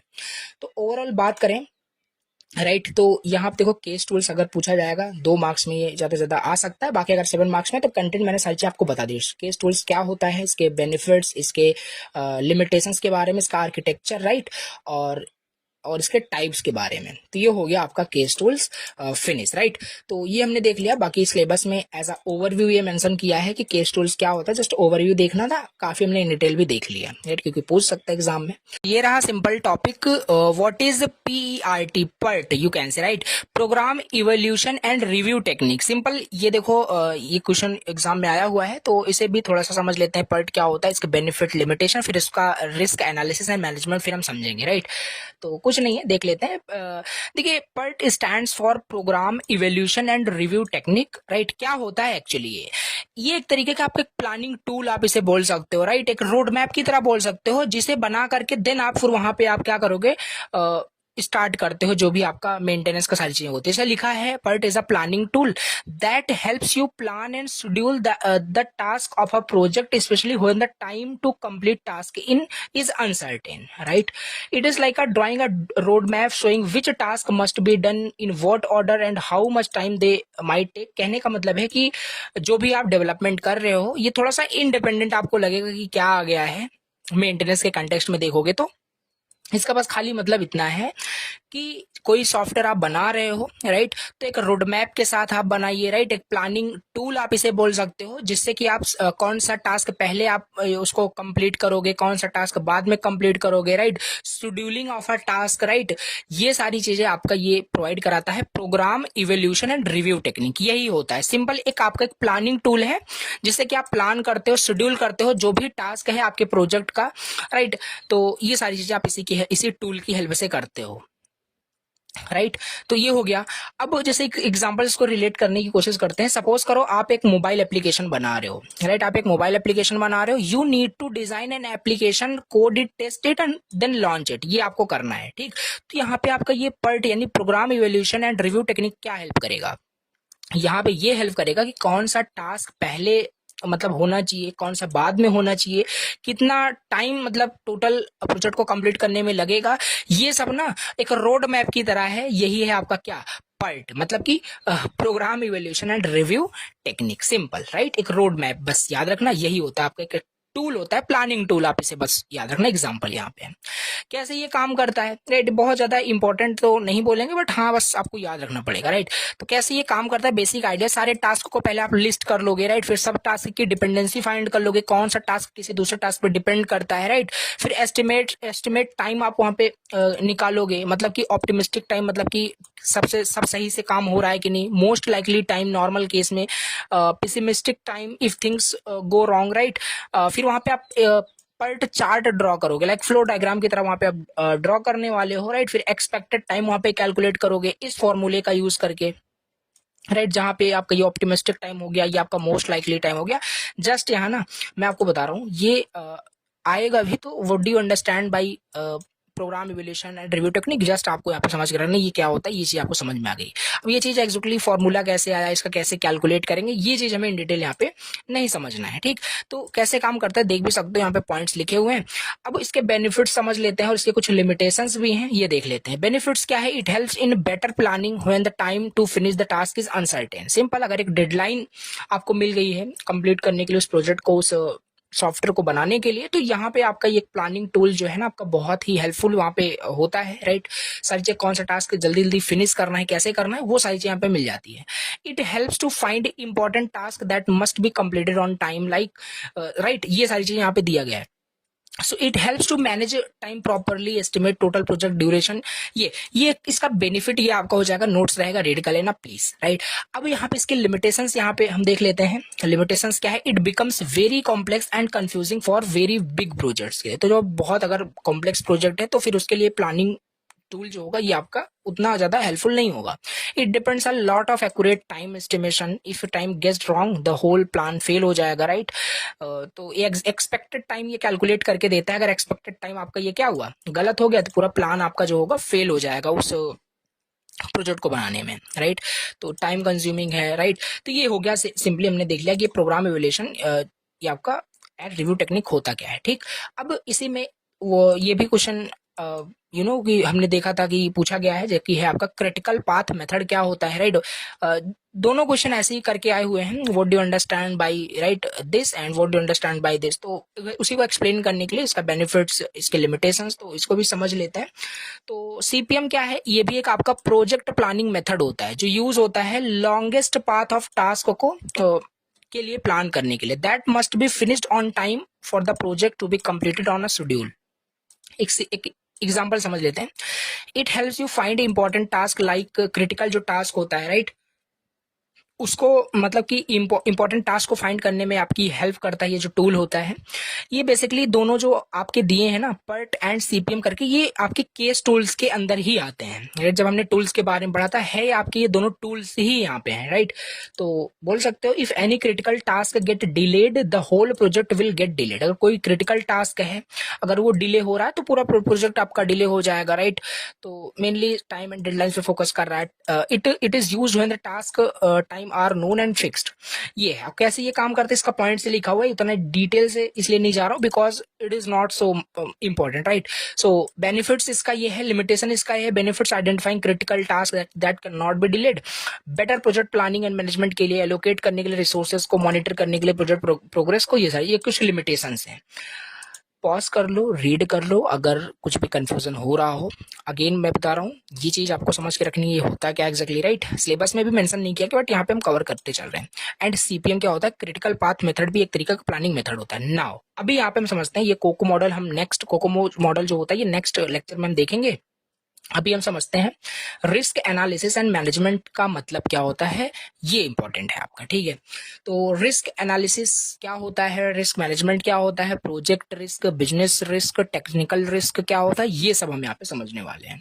तो व्हाट इज रिस्क? पहले तो रिस्क का मतलब हम समझते हैं क्या होता है। देखो, रिस्क का मतलब होता है something bad that might happen in the project. वही होता है, मतलब कि कुछ ऐसी चीज जो प्रोजेक्ट में घटित हो सकती है, वो एक रिस्क हो सकता है। It is a problem that could cause delay, failure, extra cost in the project, ये सब कुछ रिस्क होता है। देखो, risk are not guaranteed to happen. Risk मतलब देखो, एक एग्जांपल देखो, जैसे समझो यहाँ पे लिखा हुआ है जैसे आप मान लेते हैं आप घर बना रहे हो, सो एक रिस्क हो सकता है रेन की, राइट, कि बारिश होगी, फिर आपका वो प्रॉब्लम आ जाएगा उसको बनाने में, right. So there is a risk of rain stopping construction. अगर रेन होगा तो कहां से घर बन पाएगा, राइट। तो क्या होगा कि ये एक तरीके का रिस्क है। It is not guaranteed to be happen, right, कि ये होगा ही होगा, रिस्क में भी हो सकता है। We must be ready for them, but हमें उस रिस्क के लिए रेडी रहना चाहिए, राइट। तो यही है, जब आप सिमिलरली जब सॉफ्टवेयर बिल्ड करते हो ना, तो वहां पे भी रिस्क, बहुत सारी चीजें रिस्क होती है। रिस्क हो सकता है टेक्निकल रिस्क हो, प्रोजेक्ट रिस्क हो। अभी आगे हम देखते हैं। रिस्क का मतलब क्लियर है। What is risk analysis? Risk analysis क्या है? Finding out what risk could happen. अब उसी रिस्क को एनालिसिस करना कि क्या रिस्क किस टाइप से हो सकती है, राइट। उसके बारे में सोचना, कैसे वो सॉफ्टवेयर को किस तरीके से नुकसान पहुंचा सकता है, ये सारी चीजें एनालिसिस की जाती है। Overall analysis about risk is called risk analysis, checking how likely they are happen. अब देखो, जैसे example, if a new tool might crash during development, you check how serious that would be and how likely it is, right. आपके software में कुछ नया tool जो है वो क्रैश कर रहा है ड्यूरिंग, अगर डेवलपमेंट के दौरान यू क्रैश कर रहा है, तो एक रिस्क हो सकता है कि प्रोडक्शन में भी वो चीज आपका हो रहा हो, राइट। तो ये रिस्क को एनालिसिस करना। अब रिस्क को चलो एनालिसिस करना हमने समझ लिया क्या है। रिस्क मैनेजमेंट फिर क्या है यहाँ पे? रिस्क मैनेजमेंट का मतलब यह है making plans to handle risk before they cause problem. अब ऐसा नहीं है, रिस्क को हमें हैंडल करना होता है बिफोर कॉज प्रॉब्लम। ऐसा नहीं प्रॉब्लम आ जाएगा देन हम उसको मैनेज करेंगे, हैंडल करेंगे। मीन्स कि जो भी रिस्क है, पॉसिबल रिस्क है, उसको उसके लिए प्लान बनाना, किसी कैसे उसको हैंडल करना है। इफ इट अकर्स, अगर वो हो जाता है देन, नॉट नॉट गारंटीड कि वो होगा ही होगा, बट उसके लिए प्लान बनाना, हैंडल करने के लिए उसको कैसे हैंडल करेंगे, कोई भी अगर रिस्क मतलब कोई भी रिस्क है तो वही आपका एक रिस्क मैनेजमेंट होता है कि उसको मैनेज किया जा रहा है, समझ रहे हो। So reducing the chance of risk happening, अगर उसे आप हैंडल करोगे, प्लान बना के रखोगे, तो फिर प्रॉब्लम, बहुत बड़ी प्रॉब्लम फिर नहीं होगी with your projects. So reducing the damage, इससे डैमेज थोड़ा सा क्या होता है, रिड्यूस हो जाता है। आपने पहले ही जो रिस्क हो सकता है, राइट, उसे पहले ही आपने सिक्योर कर लिया है, पहले उसको हैंडल करके प्लान बना के रख लिया है, तो कहाँ ज्यादा डैमेज हो पाएगा आपका, जो भी चीज होगा सॉफ्टवेयर के टर्म में समझे। जैसे यहाँ पे एग्जांपल दिया हुआ है, if rain might delay house construction, example rain वाला लिया था। तो जैसे रेन अगर होती है, मतलब बारिश अगर होता है, तो फिर डिले हो जाएगा हाउस का कंस्ट्रक्शन, राइट। सो आप क्या करोगे, एक वाटर प्रूफ कवर को पहले से बाय करके रखोगे, अगर होगा तो कोई नहीं, वाटर प्रूफ वो कवर यूज कर लिया जाएगा, राइट। तो ऐसा कुछ यहाँ पे रिस्क मैनेजमेंट का मतलब है। सॉफ्टवेयर में भी वही है, यू माइट बैकअप कोड, आप कोड का बैकअप लेके रखोगे every day, right, in case of अगर सर्वर क्रैश कर गया तो सर्वर क्रैश का रिस्क हो सकता है, तो बैकअप लेकर के पहले से रखो, हो जाता है देन आप उसको यूज कर लोगे, ठीक। तो ये होता है रिस्क मैनेजमेंट, रिस्क एनालिसिस का मतलब। कितने टाइप्स के आपके रिस्क हो सकते हैं प्रोजेक्ट के अंदर, तो पहला होता है आपका प्रोजेक्ट रिस्क। प्रोजेक्ट रिस्क क्या होता है, problems related to management of the project, मतलब जो भी आपका प्रोजेक्ट है उससे रिलेटेड जो भी आपका प्रॉब्लम्स आ सकता है इन फ्यूचर, वो आपके प्रोजेक्ट रिस्क होता है। Like affects time, resources, budget. जैसे अभी प्रोजेक्ट पे काम कर रहे हो, अभी टाइम जो भी कॉस्ट वगैरह है, इन फ्यूचर में उसका कॉस्ट कितना लगने वाला है, इट इज ऑल्सो एक आपका प्रोजेक्ट रिस्क होगा। जैसे अभी मान लेते हैं आपका जो भी सॉफ्टवेयर है ऑन टाइम एग्जीक्यूट हो रहा है, इन फ्यूचर में भी मान लो अगर वो बहुत डिले आपका सॉफ्टवेयर ले रहा है एग्जीक्यूट करने में, तो it is also project risk है। टाइम को अफेक्ट कर रहा है, रिसोर्सेज को कर रहा है, बजट को कर रहा है ऑल्सो। तो ये है, जैसे team members leave the project Midway, ये भी एक रिस्क हो सकता है कि नहीं हो सकता है। टीम मेंबर अभी काम कर रहे हैं, इन फ्यूचर मान लो काम ही ना करें, तो क्या होगा, फिर प्रोजेक्ट आपका डिले हो जाएगा। तो उन सबसे बचने के लिए पहले ही हम प्लान बना करके, पहले ही हैंडल करके एक एज अ बैकअप पे टीम रखेंगे, राइट। उसको हैंडल करने के लिए कोई अगर लीव कर देता है अचानक से, तो ये सारी चीजें होती है आपके प्रोजेक्ट रिस्क, राइट। जैसे project manager plans poorly, right, तो भी आपका डिले होगा। Budget is too small for the project needs, right, तो बजट बहुत छोटा है प्रोजेक्ट की नीड्स को देखते हुए, तो ये एक प्रोजेक्ट समझ लो रिस्क पे है, तो इस चीज को हैंडल की जाती है, राइट। तो ये हो गया प्रोजेक्ट रिस्क। दूसरा हमारे पास यहाँ पे दिया है टेक्निकल रिस्क। टेक्निकल रिस्क क्या है, problems related to the technology use, जो भी टेक्नोलॉजी यूज हुआ है उस प्रोजेक्ट को बनाने में, उससे रिलेटेड जो भी प्रॉब्लम्स आ रही होगी, सिंपल वही होता है आपका टेक्निकल रिस्क, राइट। जैसे न्यू प्रोग्रामिंग लैंग्वेज जब भी आप यूज कर रहे हो, that no one knows properly, कोई नया प्रोग्रामिंग लैंग्वेज अगर आप यूज करने जा रहे हो जो कि बहुत सारे टीम मेंबर्स को पता ही नहीं उस टेक्नोलॉजी के बारे में, तो दैट ऑल्सो कि एक टेक्निकल रिस्क का एग्जाम्पल है, समझ पा रहे हो।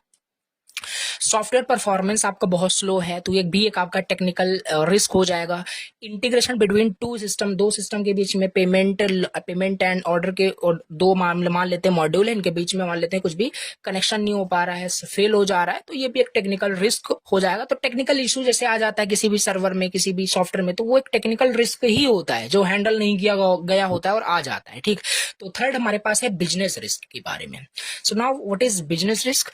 बिजनेस रिस्क मींस की problem related to the business success, right, affects whether the final product is useful और प्रॉफिटेबल। अगर सिंपल सी बात है, आपने सॉफ्टवेयर बना के दिया, सो बिजनेस रिस्क यहाँ पे ये होगा कि वो सॉफ्टवेयर मतलब सक्सेस हो जाता है कि या फेल हो जाता है। ये भी होता है अगर सक्सेस मीन्स कि उससे यूजर यूज कर रहे हैं, अपना फीडबैक, पॉजिटिव फीडबैक दे रहे हैं, आपने सॉफ्टवेयर बनाया और उसका मतलब बेकार फीडबैक मिल रहा है, राइट, तो क्या होगा कि आपका प्रॉफिट एंड फिर loss overall as a business वहां पे रिस्क देखा जाता है कि फर्दर इन फ्यूचर फिर आपको कितने प्रोजेक्ट वहां पे मिलने वाले, तो ये आपका बिजनेस रिस्क होता है।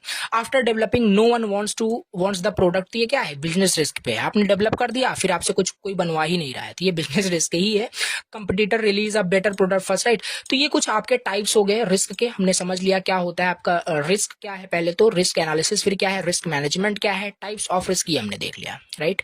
तो ये हो गया आपका ये टॉपिक आपका फिनिश। एक बार मैं आपको सिलेबस व्यू करा देता हूँ, दिखा देता हूँ। यहाँ पे हमने क्या टॉपिक डिस्कस किया, risk analysis and management discuss कर लिया। एंड अभी आपका पूरा यूनिट फिनिश नहीं हुआ है, and because one of the most important topic अभी आपका बचा हुआ है इस पूरे यूनिट 5 का मैं बात कर रहा हूँ, जो कि है आपका दिस कोकोमो मॉडल, राइट। ये काफी की ये क्या लिखा हुआ है सब कुछ यहाँ पे समझ में आने वाला है, राइट। देखो बहुत इंपॉर्टेंट है, यहाँ पे मेंशन किया हूँ और पूछा जा सकता है 7 मार्क्स में। बिल्कुल काफी सारी चीजें इसमें है, इसका टाइप्स है और इसका कैटेगरीज, इसका प्रोसेस, फेजेस, काफी सारी चीजें हैं। तो सबसे पहले देख लेते हैं ये क्या होता है। देखो सिंपल, ये कोकोमो मॉडल क्या है, हम सॉफ्टवेयर मेंटेनेंस पढ़ रहे हैं।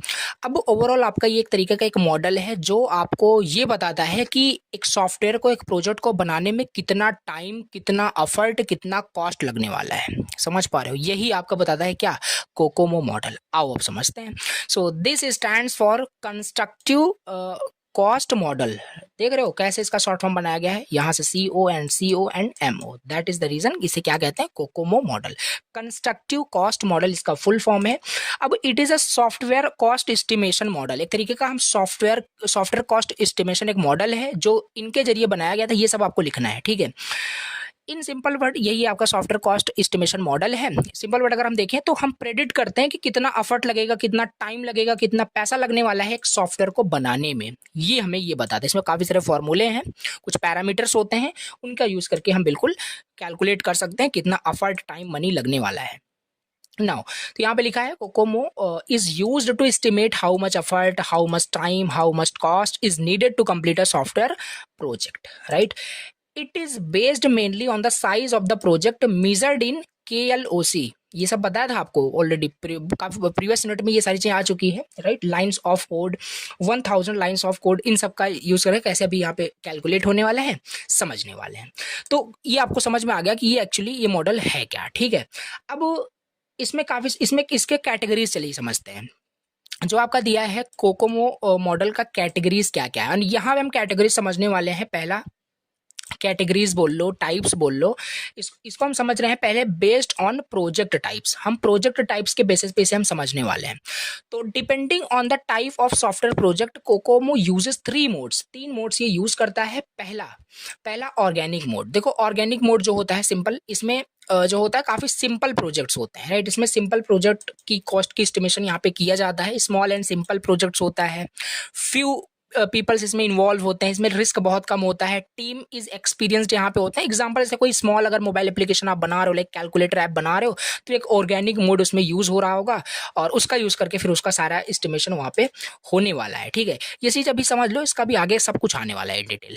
तो ऑर्गेनिक मोड पहला होता है। तो 3 मोड होते हैं बेस्ड ऑन प्रोजेक्ट टाइप्स। तो अगर प्रोजेक्ट टाइप मतलब सिंपल प्रोजेक्ट अगर होगा तो वहाँ हम ऑर्गेनिक मोड यूज कर लेंगे, ठीक है। ऑर्गेनिक मोड यूज करेंगे, ऑर्गेनिक मोड का भी फॉर्मूला, सारी चीजें हैं। तो दूसरा है यहाँ पे सेमी डिटैच्ड मोड, राइट। सो सेमी डिटैच्ड मोड यहाँ पे समझ लेते हैं, जो कि है मीडियम प्रोजेक्ट्स के लिए। तो हम अगर हमारा जो प्रोजेक्ट है वो मीडियम है, देन हम कौन सा यहाँ पे कोकोमो मोड यूज करने वाले हैं, that is semi detached mode. ये मीडियम साइज प्रोजेक्ट्स के लिए यूज होता है, right. Some team members are experienced, some are not, right. और रिस्क यहाँ पे इन्वॉल्व थोड़ा बहुत होता है। सो जैसे हम एक मैनेजमेंट सिस्टम बना रहे हैं एक स्कूल के लिए, तो वो एक मीडियम प्रोजेक्ट हो जाएगा, राइट। तो उसके लिए हम ये वाला मोड यूज करेंगे। Very good. Now the third is embedded mode. Embedded mode क्या है, कॉम्प्लेक्स प्रोजेक्ट के लिए। If your project is complex then you can use embedded mode, right. So embedded COCOMO mode हम यहाँ पे यूज कर सकते हैं very complex and critical projects के लिए, राइट। जैसे कोई हम सॉफ्टवेयर बना रहे हैं डिफेंस सिस्टम के लिए, कोई बैंकिंग सिस्टम अगर कुछ बना रहे हैं, that is a complex project है, उसके लिए हम एम्बेडेड मोड यूज करते हैं। ये कहानी आपको स्टार्टिंग में याद होनी चाहिए कि कौन से प्रोजेक्ट के लिए कौन सा मोड होता है, ठीक। सिंपल प्रोजेक्ट के लिए ऑर्गेनिक, मीडियम के लिए semi detached, and third is आपका हो जाएगा यहाँ पे क्या था, एम्बेडेड मोड, राइट। तो कॉम्प्लेक्स प्रोजेक्ट के लिए। तो ये हमने समझ लिया इसका कैटेगरीज, अगर पूछा जाता है तो इस तरीके से एक्सप्लेन करना है। अब इसमें हम समझते हैं types of Kokomo model, right. वो तो हमने कैटेगरी समझ लिया। अब कितने टाइप्स के आपके होते हैं, ये कोकोमो मॉडल हम समझ रहे हैं कितने टाइप्स के होते हैं। बेसिकली 3 टाइप्स के यहाँ पे होते हैं। यहाँ पे आप देख पा रहे हो, बेसिक मॉडल होता है, इंटरमीडिएट मॉडल होता है, डिटेल्ड मॉडल होता है। तीनों को इन डिटेल से हमें समझना भी है। तो depending on how detailed your estimation needs to be. अब ये टाइप्स का मतलब क्या है, देखो यहाँ पे कोकोमो मॉडल को 3 टाइप्स में डिवाइड कर दिया गया है कि सॉफ्टवेयर की एस्टिमेशन आपको कितना मतलब एक्यूरेटली चाहिए, राइट। अब जैसे बेसिक में भी कम आपका एक्यूरेट वहाँ पे एस्टिमेशन होगा, फिर उसका इन डिटेल जाओगे तो और ज़्यादा एक्यूरेट होगा। तो इस टाइप पे यहाँ पे इसको क्लासीफाई या टाइप्स में डिवाइड किया गया है, राइट। पहला यहाँ पे क्या है, basic COCOMO model, right. Basic COCOMO model क्या होता है, देखो ये आपका सिंपलेस्ट वर्जन ये आपका होता है, सिंपल प्रोजेक्ट के लिए आप बोल सकते हो, राइट। सिंपलेस्ट वर्जन के लिए ये आपका बेसिक कोको मॉडल है। Only project size in KLOC lines of code is considered यहाँ पे होता है। इसका फॉर्मूला यहाँ पे ध्यान से देखना, कंफ्यूज नहीं होना है। फॉर्मूला अगर एफर्ट आपको कैलकुलेट करना है तो इसका फॉर्मूला ये दिया है, is equal to A then this, right. ये चीज दिया हुआ है, KLOC की पावर B। और अगर आपको टाइम कैलकुलेट करना है तो इसका फॉर्मूला ये दिया हुआ है, C मल्टीप्लाई E की पावर D एंड दिस। अब यहाँ पे देखो, यहाँ पे ये चलो ठीक है, लाइन ऑफ कोड तो ठीक है, यहाँ पे हमने आपको प्रीवियस यूनिट में ही सब कुछ बता रखा है, लाइन्स ऑफ कोड वहाँ काउंट किया जाता है सारी चेन, राइट। अब यहाँ पे क्या होगा, A क्या है, B क्या है, ये सब रहेगा तो कैलकुलेट तो कर ही लोगे एफर्ट, राइट। ऐसे सारी चीजें, तो ये सब A B C D जो है ना, ये आपका कांस्टेंट है बियॉन्ड ऑन द प्रोजेक्ट। अगर आपका प्रोजेक्ट का जो टाइप है वो ऑर्गेनिक मोड में आ रहा है तो इसका कुछ कांस्टेंट फिक्स है, यहाँ टेबल में देखो ये चीज आप वहाँ पे पुट करोगे, वैल्यू को कैलकुलेट करोगे। सेमी डिटैच्ड में आपका प्रोजेक्ट आ रहा है, मीन्स मीडियम प्रोजेक्ट्स है, देन आप इसका कुछ वैल्यू यूज करोगे इस तरीके से यहाँ पे, ठीक। तो जिस कैटेगरीज में आ रहा होगा उसकी वैल्यूज को यूज करने वाले हो और उसको कैलकुलेट कर लोगे। जैसे मान लेते हैं आपके पास स्मॉल सिंपल प्रोजेक्ट है, तो आप क्या करोगे, स्मॉल सिंपल है तो कौन सा आपका मोड है, ऑर्गेनिक मोड। देन आप ऑर्गेनिक की ये वैल्यूज क्या कर सकते हो, यूज कर सकते हो, जो कुछ भी आपके फॉर्मूले में यूज होने वाली है, राइट। तो ये चीज याद भी होना चाहिए। तो अगर ये पूछा जाता है टाइप्स तो एटलीस्ट इसे किसी भी तरीके से आपको याद कर लेना है, टेबल बना दोगे तो ज्यादा इंपैक्ट पड़ेगा, अदरवाइज फॉर्मूले ही आपको लिख देना है, ठीक है। बाकी ये चीज है इस तरीके से। और ये हो गया आपका पहला। दूसरा है इंटरमीडिएट कोकोमो मॉडल, राइट। अब ये क्या होता है, ये और ज़्यादा आपका रियलिस्टिक हो जाता है बेसिक कोकोमो मॉडल से, राइट। ये एक थोड़ा बोल सकते हो इम्प्रूव्ड वर्जन बोल सकते हो, इंक्रीमेंटल मॉडल बोल सकते हो, जो कि बेसिक मॉडल का है, ठीक है। Not only project size but also other factors are considered. इसमें क्या था, इसमें अगर हमें प्रोजेक्ट को एस्टिमेट करना है, बस हमें प्रोजेक्ट की साइज की रिक्वायरमेंट है। प्रोजेक्ट साइज मतलब उसमें KLOC मतलब लाइन ऑफ कोड देख लेंगे उसमें कितना है, उसी से हम उसको कैलकुलेट कर सकते हैं। वही फॉर्मूले में भी वही लग रहा है बस। लेकिन इसमें एक ही फैक्टर नहीं होते हैं, इसमें बहुत अदर फैक्टर्स भी कंसिडर होते हैं उसको एस्टिमेट करने के लिए, कैलकुलेट करने के लिए, कॉस्ट, एफर्ट, टाइम, मनी, जो कुछ भी है। सो अदर जो फैक्टर्स हैं उसको हम कॉस्ट ड्राइवर कह रहे हैं। जो अदर फैक्टर्स यहाँ पे उसको कॉस्ट ड्राइवर कह रहे हैं। कॉस्ट ड्राइवर क्या है, 4 कैटेगरीज हैं इस इंटरमीडिएट में कॉस्ट ड्राइवर। पहला प्रोडक्ट के एट्रीब्यूट्स क्या है, रिलायबिलिटी क्या है, डेटाबेस साइज क्या है, इन सब की भी वहां पे जरूरत होती है, राइट। इंटरमीडिएट अब क्योंकि आगे बढ़ रहे हो तो आपका प्रोजेक्ट भी कॉम्प्लेक्स हो रहा होगा, तो सिंपल सी बात है ये मीडियम साइज का आप कम समझ रहे हैं। तो प्रोडक्ट का एट्रीब्यूट क्या है, रिलायबल, डेटाबेस साइज, ये सारी चीजें हैं। Hardware attributes, memory, performance needs, ये सारी चीजें, राइट। तो ये सब कुछ यहाँ पे आपको क्या दिए गए हैं, अदर फैक्टर्स दिए हैं, जिन फैक्टर की भी यूज होती है एस्टिमेट करने के लिए कॉस्ट को, राइट, इस मॉडल से। और प्रीवियस में खाली प्रोजेक्ट की साइज लाइन ऑफ कोड से में मतलब था, बट इसमें ये सारी चीजें भी होती है, right. Team skills and experience, ये सारी चीजें। तो इसमें भी फॉर्मूला होता है, this is the formula, right. ये चीज तो ठीक है, आपको पता है। EF क्या है, EF आपका एफर्ट एडजस्टमेंट फैक्टर होता है, और एफर्ट एडजस्टमेंट फैक्टर आपका मल्टीप्लीकेशन ऑफ ऑल रेटिंग्स होता है, राइट। तो अगर आपका project high reliability and team is less experienced है तो एफर्ट आपका बहुत ज़्यादा होने वाला है, ठीक।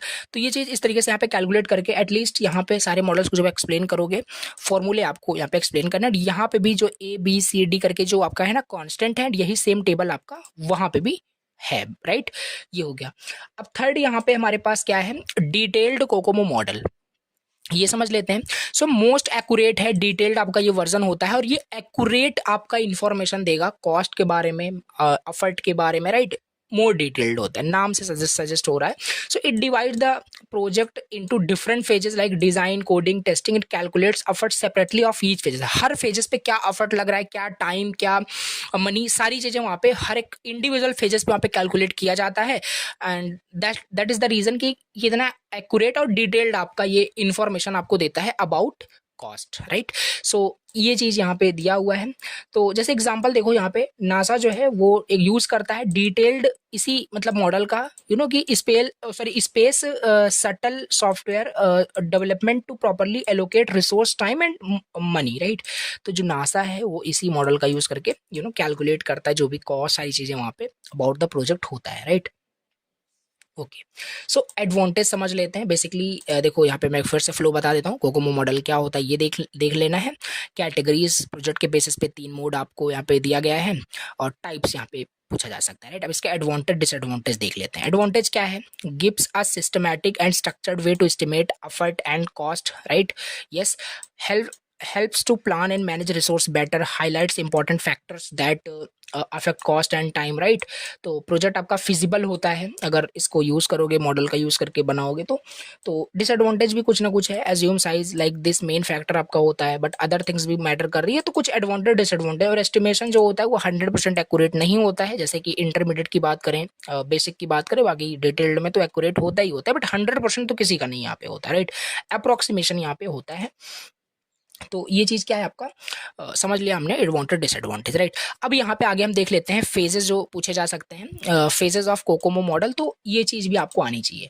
6 फेजेस होते हैं कोकोमो मॉडल के, जो कि आप देख सकते हो। पहला planning and requirement, system design, detail design, module code and test, फिर इंटीग्रेशन एंड टेस्ट करोगे, फिर आपको कॉस्ट वहाँ पे कंस्ट्रक्टिव मॉडल को भी यूज़ कर लेना है। देखो कुछ नहीं करना यहाँ पे, इतना जो है ना, ये चीज़ जो है, ये चीज़ आपका एसडीएलसी का ही है, एसडीएलसी का ही लिख देना है यहाँ पे, राइट। सारी चीज़ें मतलब आप कहने का मतलब सारे मतलब पूरा कंप्लीट सॉफ्टवेयर को आपने डेवलप कर लिया, सॉफ्टवेयर को डेवलप करोगे तो एसडीएलसी ही तो यूज़ होगा कि क्या होगा। तो उन सबको यहाँ पे लिख देना है, वही फेजेस, सेम फेजेस है यहाँ पे, राइट। फिर लास्ट में आपका यहाँ पे कोकोमो मॉडल भी यूज़ करोगे, उसका सारे सॉफ्टवेयर का कॉस्ट को एस्टिमेट करने के लिए। यहाँ पे वही कहानी लिखी है, प्लानिंग एंड रिक्वायरमेंट्स हो जाएगा। वही अब कस्टमर से बात करो, क्या चाहिए उसे क्या नहीं, ये सब मैंने आपको पहले ही बता रखा है। सिस्टम डिज़ाइन करोगे, डिटेल डिज़ाइन फिर करोगे। कुछ नहीं है, ये एसडीएलसी का अगेन मैंने फेज यहाँ पे मेंशन कर दिया है, सिंपल, राइट। इस फेज में क्या हुआ देखो, 5th फेज में आपका पूरा सॉफ्टवेयर बन गया, राइट, डिप्लॉय हो गया। अब उसके बाद कॉस्ट कंस्ट्रक्टिव मॉडल यहाँ पे यूज़ करोगे आप, डिफरेंट फार्मूला को कैलकुलेट करने के लिए कि कितने पीपल वहाँ रिक्वायर्ड हैं, कितना टाइम लगेगा, कॉस्ट, ये सारी चीज़ें समझ पा रहे हो। तो इस तरीके से जैसे आपने कोकोमो मॉडल का फार्मूला आपने यूज़ किया based on your project size, 10,000 lines of code है। देन आपने फाइंड किया कि आपको 5 डेवलपर चाहिए, वर्किंग 6 मंथ, कॉस्ट ये आने वाला है। तो सब कुछ आपका कैलकुलेट किया जा सकता है। ये रियल में यूजेबल थिंग्स है, ऐसा नहीं है कि थ्योरेटिकल ये कोकोमो मॉडल दिया है, रियल में आपका ये यूज़ होता है। तो इन्हीं मॉडल का यूज़ करके यहाँ पे सारी चीज़ें एस्टिमेट की जाती हैं अबाउट द प्रोजेक्ट की, क्या कॉस्ट, क्या टाइम, क्या डेवलपर, सारी चीज़ें इन्फॉर्मेशन निकाली जाती है, राइट।